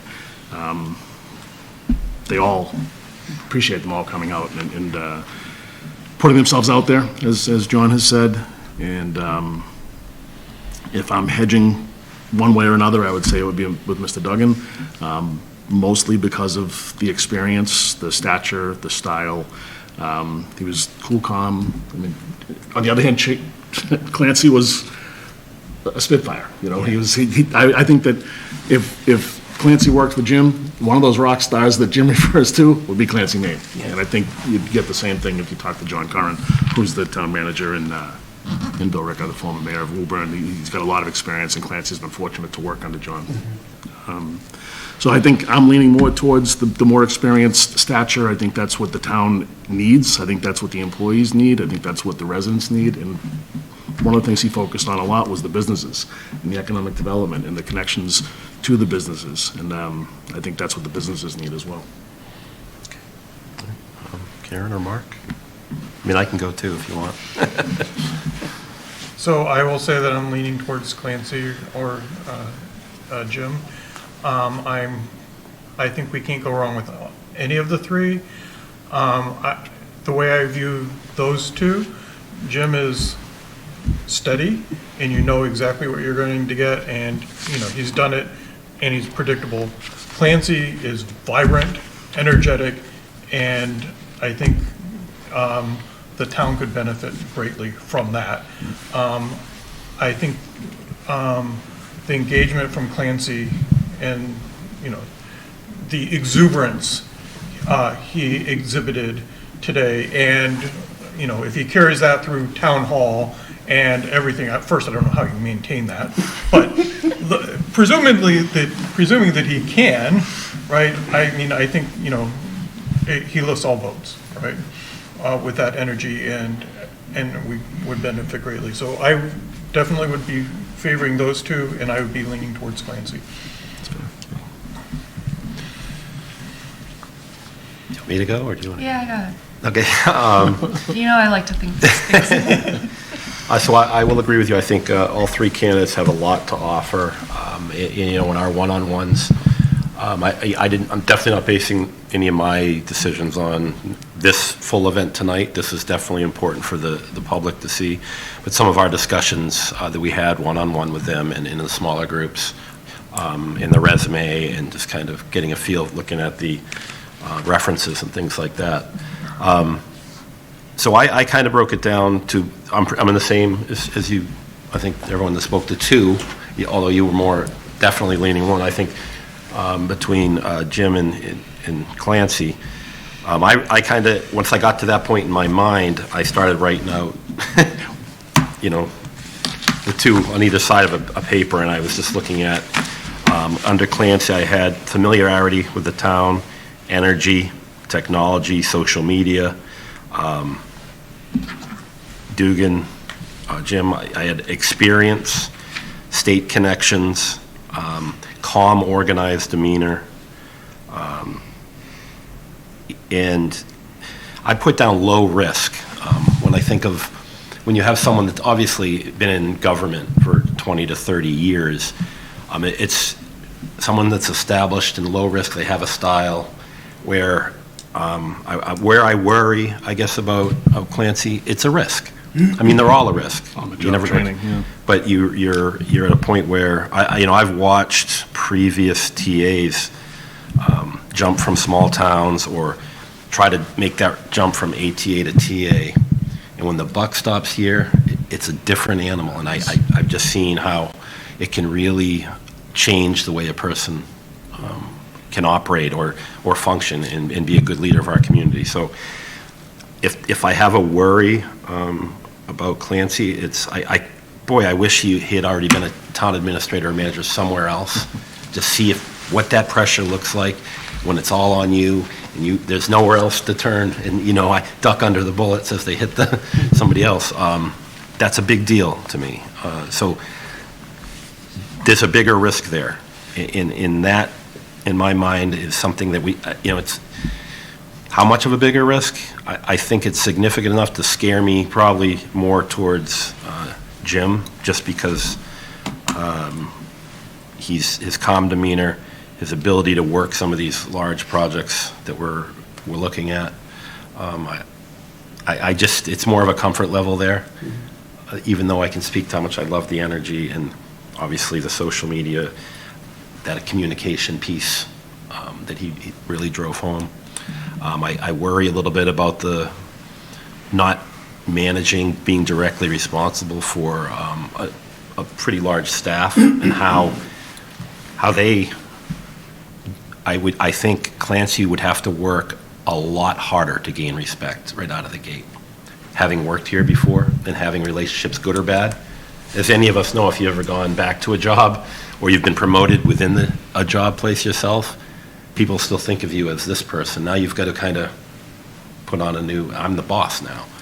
And people have issue with that. So I think there'd be a lot of work there that I think he would have to step up to, where you have here you have a senior manager that's been there forever and just kind of can step in and fill that role. So that's kind of where I'm at. It's really two lines, and it's which way you want to go. Is the younger, energetic,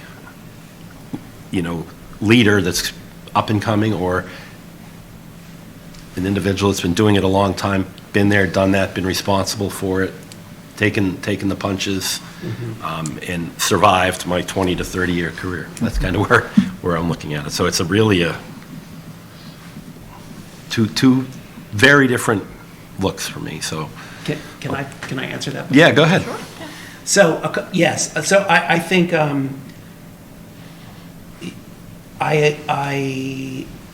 I think your take on it is exactly right. I do think that it's, to some extent, a matter of risk. And the thing that I see, though, about Clancy on the personnel front is, Bill Rick has 400 employees, right? There's no way that he's not managing, even with an HR department or personnel department, he's not dealing with day-to-day a lot of personnel issues and administrative issues on the personnel side. I think that the other thing about his sort of, I think you mentioned something about Jim being, I don't know, it wasn't prepared, but something like, one of your positives for him was State connections, calm, organized demeanor. Yeah, organized, that was Yeah. it. So, the thing that I was impressed by Clancy is every time he's come to meet, he's brought along examples of his work that were absolutely, completely, 100% applicable to the things that we need done. Yeah. And if we're talking about managing projects in town, man, he has experience with that. Outreach to the citizens about them, dealing with the state like connections with Mass Works grants or the Bill Ricka Town Center or anything like that. I think that he has definitely a proven track record in that regard as well. Yeah, I think writing, to me, having that organized thought on paper and showing what the plan is, kind of also leads to you can look at it both ways. Someone that's not as experienced needs that in front of them, that roadmap, that whole defined look at what the projects are and where they're going, as opposed to someone that's done it a long time. They don't really need that anymore. I truly think they understand whether they've done it, they've been there, and they can kind of work through. But you can go either way with that, Matthew. I understand. Okay. But we haven't heard from Morrison yet, so. Yeah, I mean, I agree with the general sentiment that all three candidates are really well qualified. We would be in good shape with any of the three candidates. I also agree that for me, it's probably Clancy and Jim as my top two. So I think we're all in accord on that. Okay. I would say that my concerns, and it doesn't make it any easier, right? I would say one of my concerns is the size of the towns that Mr. Duggan has been with, and can he size down to fewer resources, right? That we just don't have as much as a lot of the towns that he's been with.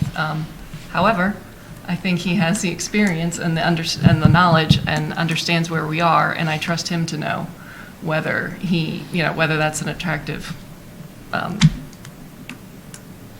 position for him to be in and whether he thinks he can handle it. I think Clancy knocks it out of the park on communication, and that is a primary concern for me. I think almost all of our problems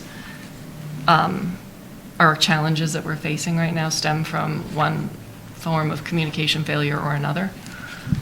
And so I'm impressed with not just his social media, but he talked about his newsletter or something, that Town manager report? Yeah, but this is one that he distributes, right? And he distributes it in paper. He goes to the library and he goes to the senior center and he goes to the diner where he's got a relationship and he leaves those on the counter. And so I'm impressed, it's not just, the young guy knows the social media. It's also that he's obviously given a lot of time and thought into the entire community and figuring out how to reach everyone where they are. Well, I'll add a couple things there where Clancy said, like, for the town center project, he went out to 20 different boards and did all those outreach. Having done that for the library, I know how much work that is and how much is involved, and I think it's something that we need people be willing to get out and do.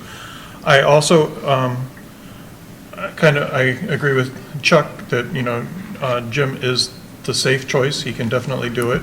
Clancy is more of a risk, but I also think there's more of an upside. And I think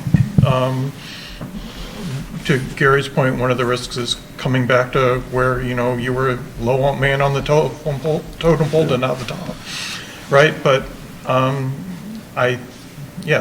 that in my mind is actually one of the biggest risks. It's a good story too. Right, but I do see Clancy as more of a risk, but I think the upside is far greater and worth the challenge. One of the things I liked about Clancy was his sense of introspection, like I asked him, at our one-on-ones, like, do you have any, here's your chance to ask me any question and I will answer with complete candor. And his question was like, so what did I do wrong in my screening interview? Right? Like what he's thinking about is like, how can I improve myself? Like, I think that he has a real strong sense of like looking at what he's doing and can he make it better for those around him. And it's not that I didn't get that from the other two candidates. And I think Sean actually, I got the sense that he was also very much about improving himself and thinking about the process and what he was going through. And to me, that person, from a personality perspective, that's incredibly important to someone. I think that's an incredibly positive personality trait for someone to have, that they are, that, it means that they're open to listening to their subordinates, that they're good at communicating, that they understand, that they're better at conflict resolution. And I really, I gave him a lot of credit for a lot of the things he said in the interviews that were very, very candid. And I really felt like he was completely straight with me to a fault almost. And that was something that has been a problem in the past with, some of the other Just kind of interviews I've had. In that same example, one of the things that I noted a couple times with Clancy was the use of the word I, whereas with Jim, there was a lot of we, the team and we, there's a lot of we, and that's experience. I mean, that's over time you don't have to be the one that gets the credit necessarily. I like the fact that Jim used the word guidance quite a bit. Like I'll be looking to the board for guidance, and I appreciate that. Even with all the experience he's got, he's still looking to us to find out what direction we want to go in. It was, I think you referenced the 20 boards, and he also talked about the 9 chairs, setting up the Capital Facilities Committee with the 9 chairs and trying to get input. I think that's, we have done that. We had the Board of Chairs, I don't know, probably like 15 years ago. It wasn't that many. I was here. But I like that idea, and there's certainly a lot we can pull from all of these candidates to try to improve ourselves, to be introspective ourselves, to say, there's a lot that we can learn from each one of these candidates. Yep.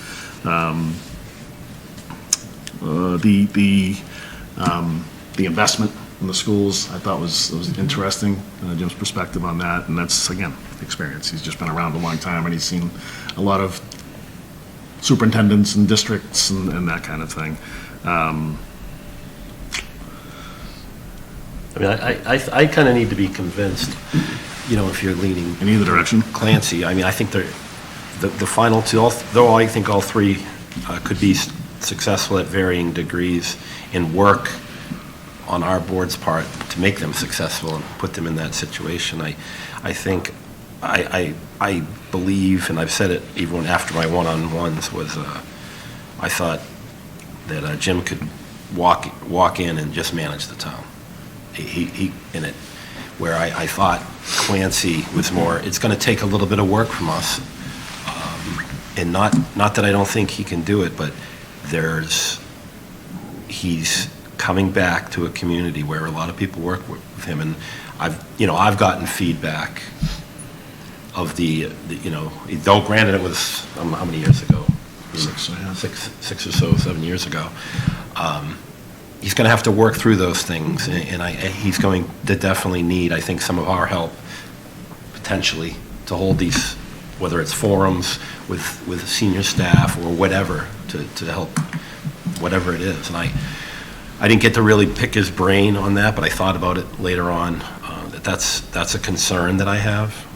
So it's really this management-ready person to this, versus this person with new ideas, probably some growing pains, which concern me in a town where, these are 3-year contracts we're talking about. So I'm looking at 3 years in time, and I'm looking at a manager that's managed for years, has all this experience, and understands what it takes, these developments that are going in, and can really kind of work through that, versus somebody that I'm going to have trouble getting over, that he can just jump right in and be number one and manage all of those projects at the same time, where he's never been the lead on all of these things. So it's like I said, it's still a leap of faith for me. But I fully believe this guy will get there, maybe a lot quicker than I'm giving him credit for. I worry about, just our history, and worrying about the job being right up front a little bit much for someone. But it's not one of these things that I'm overwhelmed by. I obviously put a lot of confidence in him, and I would work with him to do whatever he needed from us resources-wise. But if you're telling me right out of the gate who can come in and manage, we can take a breath, it would be Jim. So. And I think that's the closest thing to, going back with a stable time, is when Keith was here. And since Keith's left, we've been, I'll say, unstable in that position. And I guess that's my biggest reservation, I guess, with Clancy. And I don't think anybody's going to outwork him. I really don't. I think he's got a great work ethic, and he's just insatiable. He just wants to learn more. He wants to do more. But the risk is a good way to put it. Is with Jim, it's turnkey. He can hit the ground running. He's got the relationships with different state agencies and that kind of thing. And he's no matter what he faces, he's going to have. In all likelihood, he's faced it before, or he's got resources. He mentioned, working with John on IT, and he's got, the network is a lot broader for him than it would be for Clancy. Sure. I don't doubt for a second that Clancy couldn't reach out to any number of people in town administration and get answers as well. But if we're looking to get back with stability and someone that can hit the ground running and get these projects moving forward, the timing is kind of an issue for me with Clancy going into that role right now. But if that's the way that the board goes, I don't think, he'll figure it out. I know he will. He's gone from an analyst. He left Littleton to go to Billerica for, I think it was a cut and pay, but it was an opportunity for him to grow, and he kind of, grabbed the reins and created a position for himself. If you ask me who had the best interview, I think probably Clancy had the best interview tonight. Yeah. He had the best interview in front of us. But I think they all could manage, and I talked about the project, I think they all could manage the projects that are on the town. They would find their way, lean on people and smart people that are working it. So washing all that away, let's talk about the comfort level not this building, but in town hall and working with personnel. Let's get into those details, because that was a critical part of this board with a code of conduct, and what we needed to see in Littleton, managing employees and making, we talked about retention, that we know how important it is to value our employees. And what are your concerns there with these final two, and how these people can feel enriched and I empowered? mean, I think the risk is that I hate going negative, but if you want to look at the downside, the risk of Clancy is that he's inexperienced, and the risk of Jim is that he is set in his ways. Like that is an oversimplification, but Fair. like, let's say that Fair. that's like where I would be, that's generally where I would land. So Gary, your point that Jim can probably hit the ground running, I kind of agree that he'll come up to speed quicker than Clancy would. But I think once Clancy's there, and I don't think it's like an extra year, I think we're talking an extra few weeks or a month. The upside of where you end up after he's up to speed is beyond where, the newsletters, the outreach, everything that he talked about, that he would bring so much more once almost out of the gate from that I agree he's a bigger risk, and he has more of a lead time before he's completely productive. But I think the upside is huge. I think you're underestimating. I think that it's going to be more than weeks or a month. I think that it's just. I don't think so. I think he's. I don't think you're going to outwork him. I think he's smart. I think he has lots of experience in municipal. I think he's driven, and I really feel like it's an opportunity for us to get someone dynamic and someone new in here that is going to. And I think it's what we need, I guess. I hear you. I know what your reservations are. I've got a lot of reservations about it, I know. just because I think that all those things that he's done has been as the number two. He's had the time. That's the buck hasn't Yeah. stopped with him. That's where I'm So at. he's been able to do the stuff. He's been able to do the walk around. I mean, when Anthony was the assistant town administrator, one of the things people loved the most about him, the reason a lot of town employees wanted him back, was because that's the Anthony that they knew. Yeah, sure. And it's just And that's it's the- not that- the same when you become the number one. And that's the Anthony that the board knew, Correct. and why the board, Yeah. selected him. You're right. That is an unquantifiable risk that I think that we are, and that could be personality or it could be a position, and I don't just don't disagree. know. I don't disagree. Yeah. I did like the performance reviews as an opportunity to shine. Jim talked about, Yeah. working with employees, and I like the way. The other thing I just remembered was when you asked him about how do you deal with an employee who's not on board or isn't a team player, Clancy went through a list of a half dozen or seven. He did. It was a better answer. It was a better specific issues answer. that it could have been. It could be this. It could be this. It could be this. It could be this. And to me, that spoke a little bit to experience in that situation. Like that was I was very impressed with that answer. Yeah, that answer was interesting to me because it was really consistent with some answers that I heard sitting on the committee for fire just recently. Deputy, thank you. And I thought I just thought that was interesting, that was almost chapter and verse the same answer that you got from Sean. And the others, everyone, I guess what I'm trying to say is it reflected a sense of understanding that sort of would indicate that that time that we're going to need for him to come up to speed is really not, I would agree, I don't think it's going to be a lot. Because I think there's a maturity of thinking there. So you don't have concerns about him coming in and earning the respect of the employees and the department heads, and there's some work that's going to have to be done there, more so Yeah. than. No, I mean, I do. I completely understand that, and sort of similar with and I didn't get all the way through that comment, but similar to, my concern about Jim being able to size down, but understanding, believing that he has the experience to know whether he can and wants to handle it. I think that is probably my biggest concern with Clancy.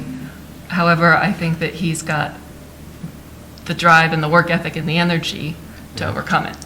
And I think he has the self-introspection, reflection, and the self-knowledge to overcome it. I'll provide a counterpoint to that. If I Okay. can. Which is one thing that I really appreciated about Jim's approach was how outward-looking it was. It was very, let's look, team approach. It was very,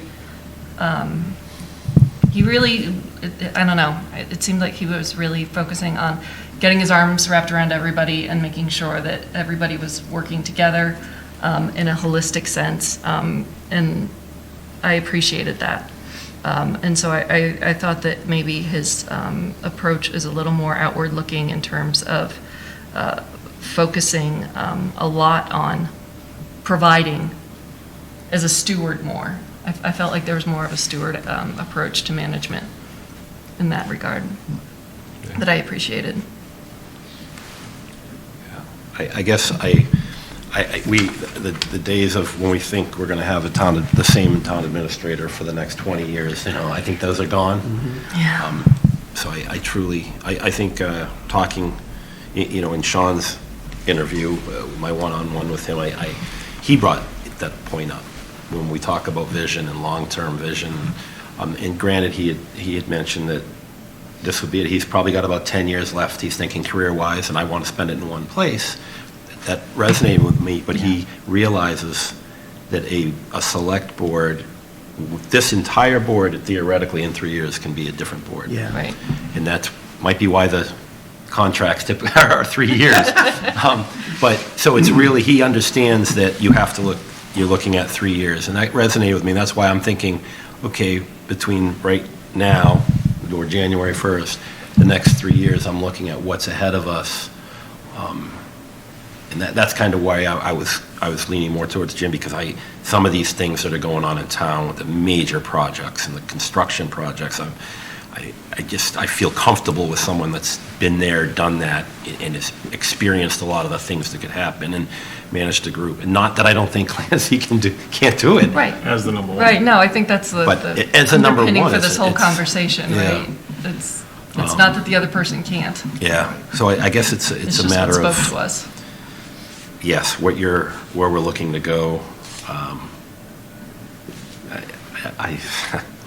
That's me. I'm just more. Flipping It's a a comfort. coin at this It's point. for me. It's a comfort level, and that's why I was leaning to Jim. But I if understand. this was Clancy Main's show, I would be 100% behind him, and I would work, to make sure that we made him successful in all our ability. But I just know what's facing us right now, and I fear that any new manager that comes in has to work with interpersonal problems or discussions and challenges with staff and everything, and how much of that speed up time do we have with someone that's really going to have to focus a lot of time on that initially. Sure. Granted, everybody does, but he'd have to focus a lot of time on that, and then everything else can kind of fall into place with all the projects in the play. I still don't see the ramp-up time being that much greater. I mean, they're both coming into a new community that they really don't know anyone, right? I mean, at least Clancy, has a history of some sort, so people may know him and might not appreciate it, but I think, I don't see the ramp-up time being that great. Do we want to just, at this point, Yeah, take a sort of a straw? Well, I wanted to make sure that everyone got to speak and really flushed out everything that they were thinking from their one-on-ones and Yeah. this. I mean, tonight was obviously So directed Gary- questions, which were fantastic, and I think we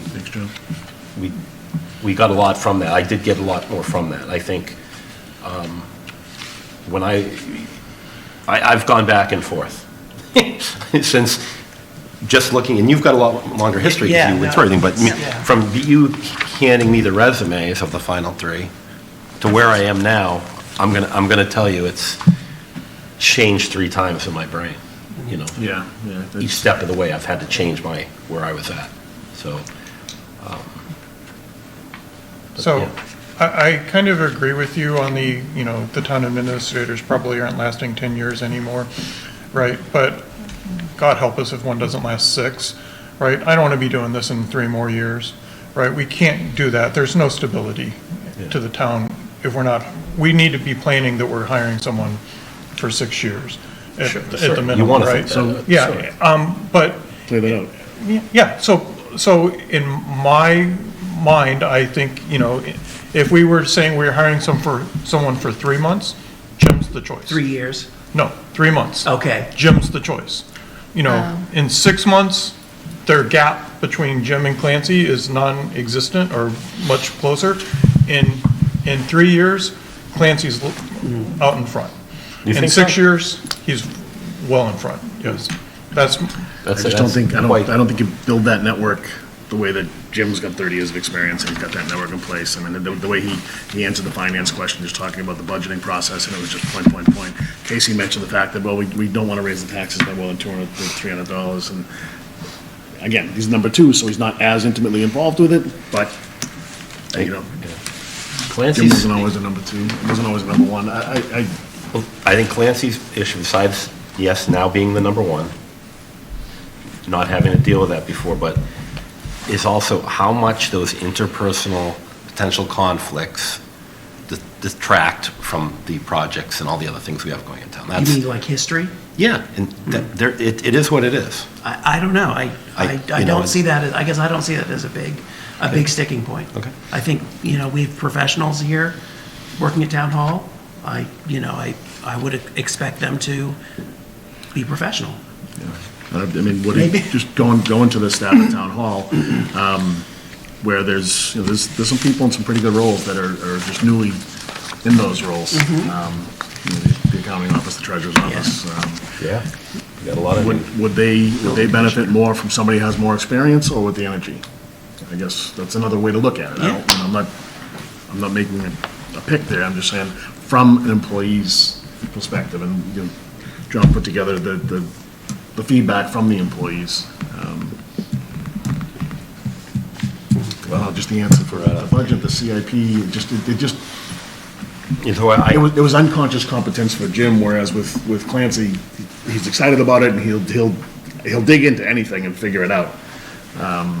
But he's got John there right now, and like I said, John was the mayor of Woburn for a number of years, and it's an elected position, and he did good things for the city of Woburn. I think Clancy's benefited greatly, and John's given him a ton of rope to be able to figure things out, and Clancy has grabbed that rope and swung, and swung long and far. And I think I think it's awesome. I'd love to see the success that he's realizing, and I guess we can look for a motion. I would ask if we have a split vote, that we leave the room with consensus. Sure, that's fine. We leave the room I with a agree. unanimous vote. I think it's only fair. I think to we- what either hire. of these would be 100% okay with me, yeah. But do we want to, before we even do a motion, do we just want to do an informal, Yeah, I think we've got it pretty much, at least. well, I don't know what Karen and Mark, Yeah. I don't know. I know what you two have decided. At least the way we're shading. Brett, the way you're Shading. leaning. How about, but Mark, I'm leaning towards Clancy. and I guess Karen, then you're the, I'm kind of leaning towards Jim. okay. And I'll ask for, I thought, one thing that I was looking at was, as maybe a differentiator was his, some of the creative approaches he's had for development. I thought the example of the stadium was a good one.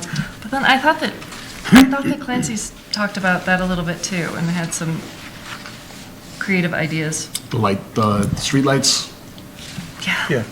that was good, yeah, it was great. Yeah, that's what it was. The downside to the streetlight story was, I'm assuming John Curran said to him, okay, do you want to hand this off to DPW? And he said, no, I want to see it through to completion, which I respect the fact that he wanted to see it through to completion, but Right. at some point, let it go and trust that the the DPW is going to do a good job. So you can parse that either way, I guess, but I mean, I think if John had said, hand it off to DPW, he would have handed it off. 100%. Yeah, Yeah, I would say that was Yeah. more like, if somebody presents you with an opportunity, like, You go for you it. go for it, Yeah, right? yeah. You know, That the was a good call to example. make as to whether it got, went to DPW wasn't his, really. Yeah. But yeah, so, I think, yeah.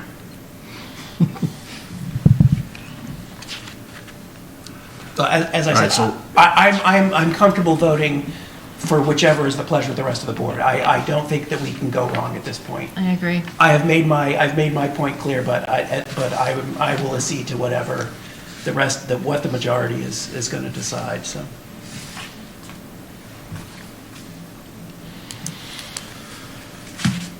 I mean, Jim? we can have a motion, I'll look for a I mean, motion. well, you need some more Yeah, time. I some mean, we can deliberation. deliberate more if you're right there on the Lord. front. I know, this Pressure, is, right? no, I'm not, I think Well, I mean, it's, rather than take, You're even if we being take a very vote, then the pressure's considerate. definitely It's very on. I'm looking back through my notes I because I want to appreciate make it. sure that we've, I appreciate it. and I don't think it's I want to be as thoughtful as possible. I realize, like I said, everything is a risk. So I'll advocate for Clancy more on the communication point, right? Going to all the events, doing the newsletter, doing all of that. I mean, it's something we desperately need. Yeah. And I think that's huge, right? It's huge to be out there in the community. I mean, we need people, we need our staff and, to be accessible, so. Yeah, I think- I thought that was really impressive. Yeah. Sean too, actually, Yeah, you I mentioned that Yeah. too. Sure, actually, Jim did as well. Talked about, I mean, I wouldn't expect anybody to move to town to become the town administrator, but the fact that he and his wife have had Yeah, I the don't want him to have conversation. a vote. Yeah, good point, right? Yeah, I'll recuse myself from everything. But I do think he was the only one that really addressed the 550 King Street project, and, they all kind of mentioned the sewer project, but I don't know, again, I go back to the Well, and- disposition, and, style, experience, and the tools necessary to get the job done, the connections with grants and state level. And our one-on-one, Clancy was very excited about the 550 project and had he talked Yeah. quite a bit about that, so. Yeah, we didn't get into it, but There's no that's, wrong decision here. There really isn't. right. Okay. As I said, I think Jim is the safe one, Clancy is the up-and-coming and larger growth path, so. So I'll be a little sad, but I will vote for Jim. I do think it's maybe a little bit of a missed opportunity, but I think Jim will be fantastic at the job, and I think he will. I agree with you, Chuck, like, we do need stability. I think that's a huge point in his favor, and, yeah. I agree, we need stability, and I agree with everything you said, that I will vote for Jim. Yeah. And I think it's a missed opportunity, but I don't see that we're losing that with Clancy. Yeah. So, Fair enough. Want to make a motion? Yeah, I Is think- everyone ready to? if to if vote? everybody's Okay. comfort level. All right, so I'll make a motion that we enter in negotiations with. Actually, Jim. we have We have a motion. there was a- Excuse me, yep, could you, the motion is on the agenda. Yes, I can. Move the select board make a conditional offer of employment to James Duggan for the town administrator position pending successful contract negotiations with the select board and/or the designee and pending a successful background check, drug, alcohol test, and fitness for duty evaluation. Second. It's been moved by Chuck, seconded by Matthew. All those in favor, please signify by saying aye. Aye. All right. Now, This is exciting. yeah, it is. It's a. Yeah, it's a good time. Let's It's a good talk time. about contract negotiations. Now, I know that's the next part of this. I think it's important that we It's going to be 2 members of the board Yeah. and yourself. That's it? Or we use the FinCom director, want someone from FinCom? Yeah, it's important to have, the financial piece is obviously important, but I think we can, that would be after consulting with, for sure, just to make sure that we're, As we go back and forth, we can ask FinCom for their input. I don't even think it's FinCom. I think it would be either the treasurer, yeah, probably the Okay. treasurer, right? Yeah, so you would probably get a proposal from both sides, Yep. come to somewhat of a settlement, and then we would talk to the treasurer's office on costing it out. Okay. All right.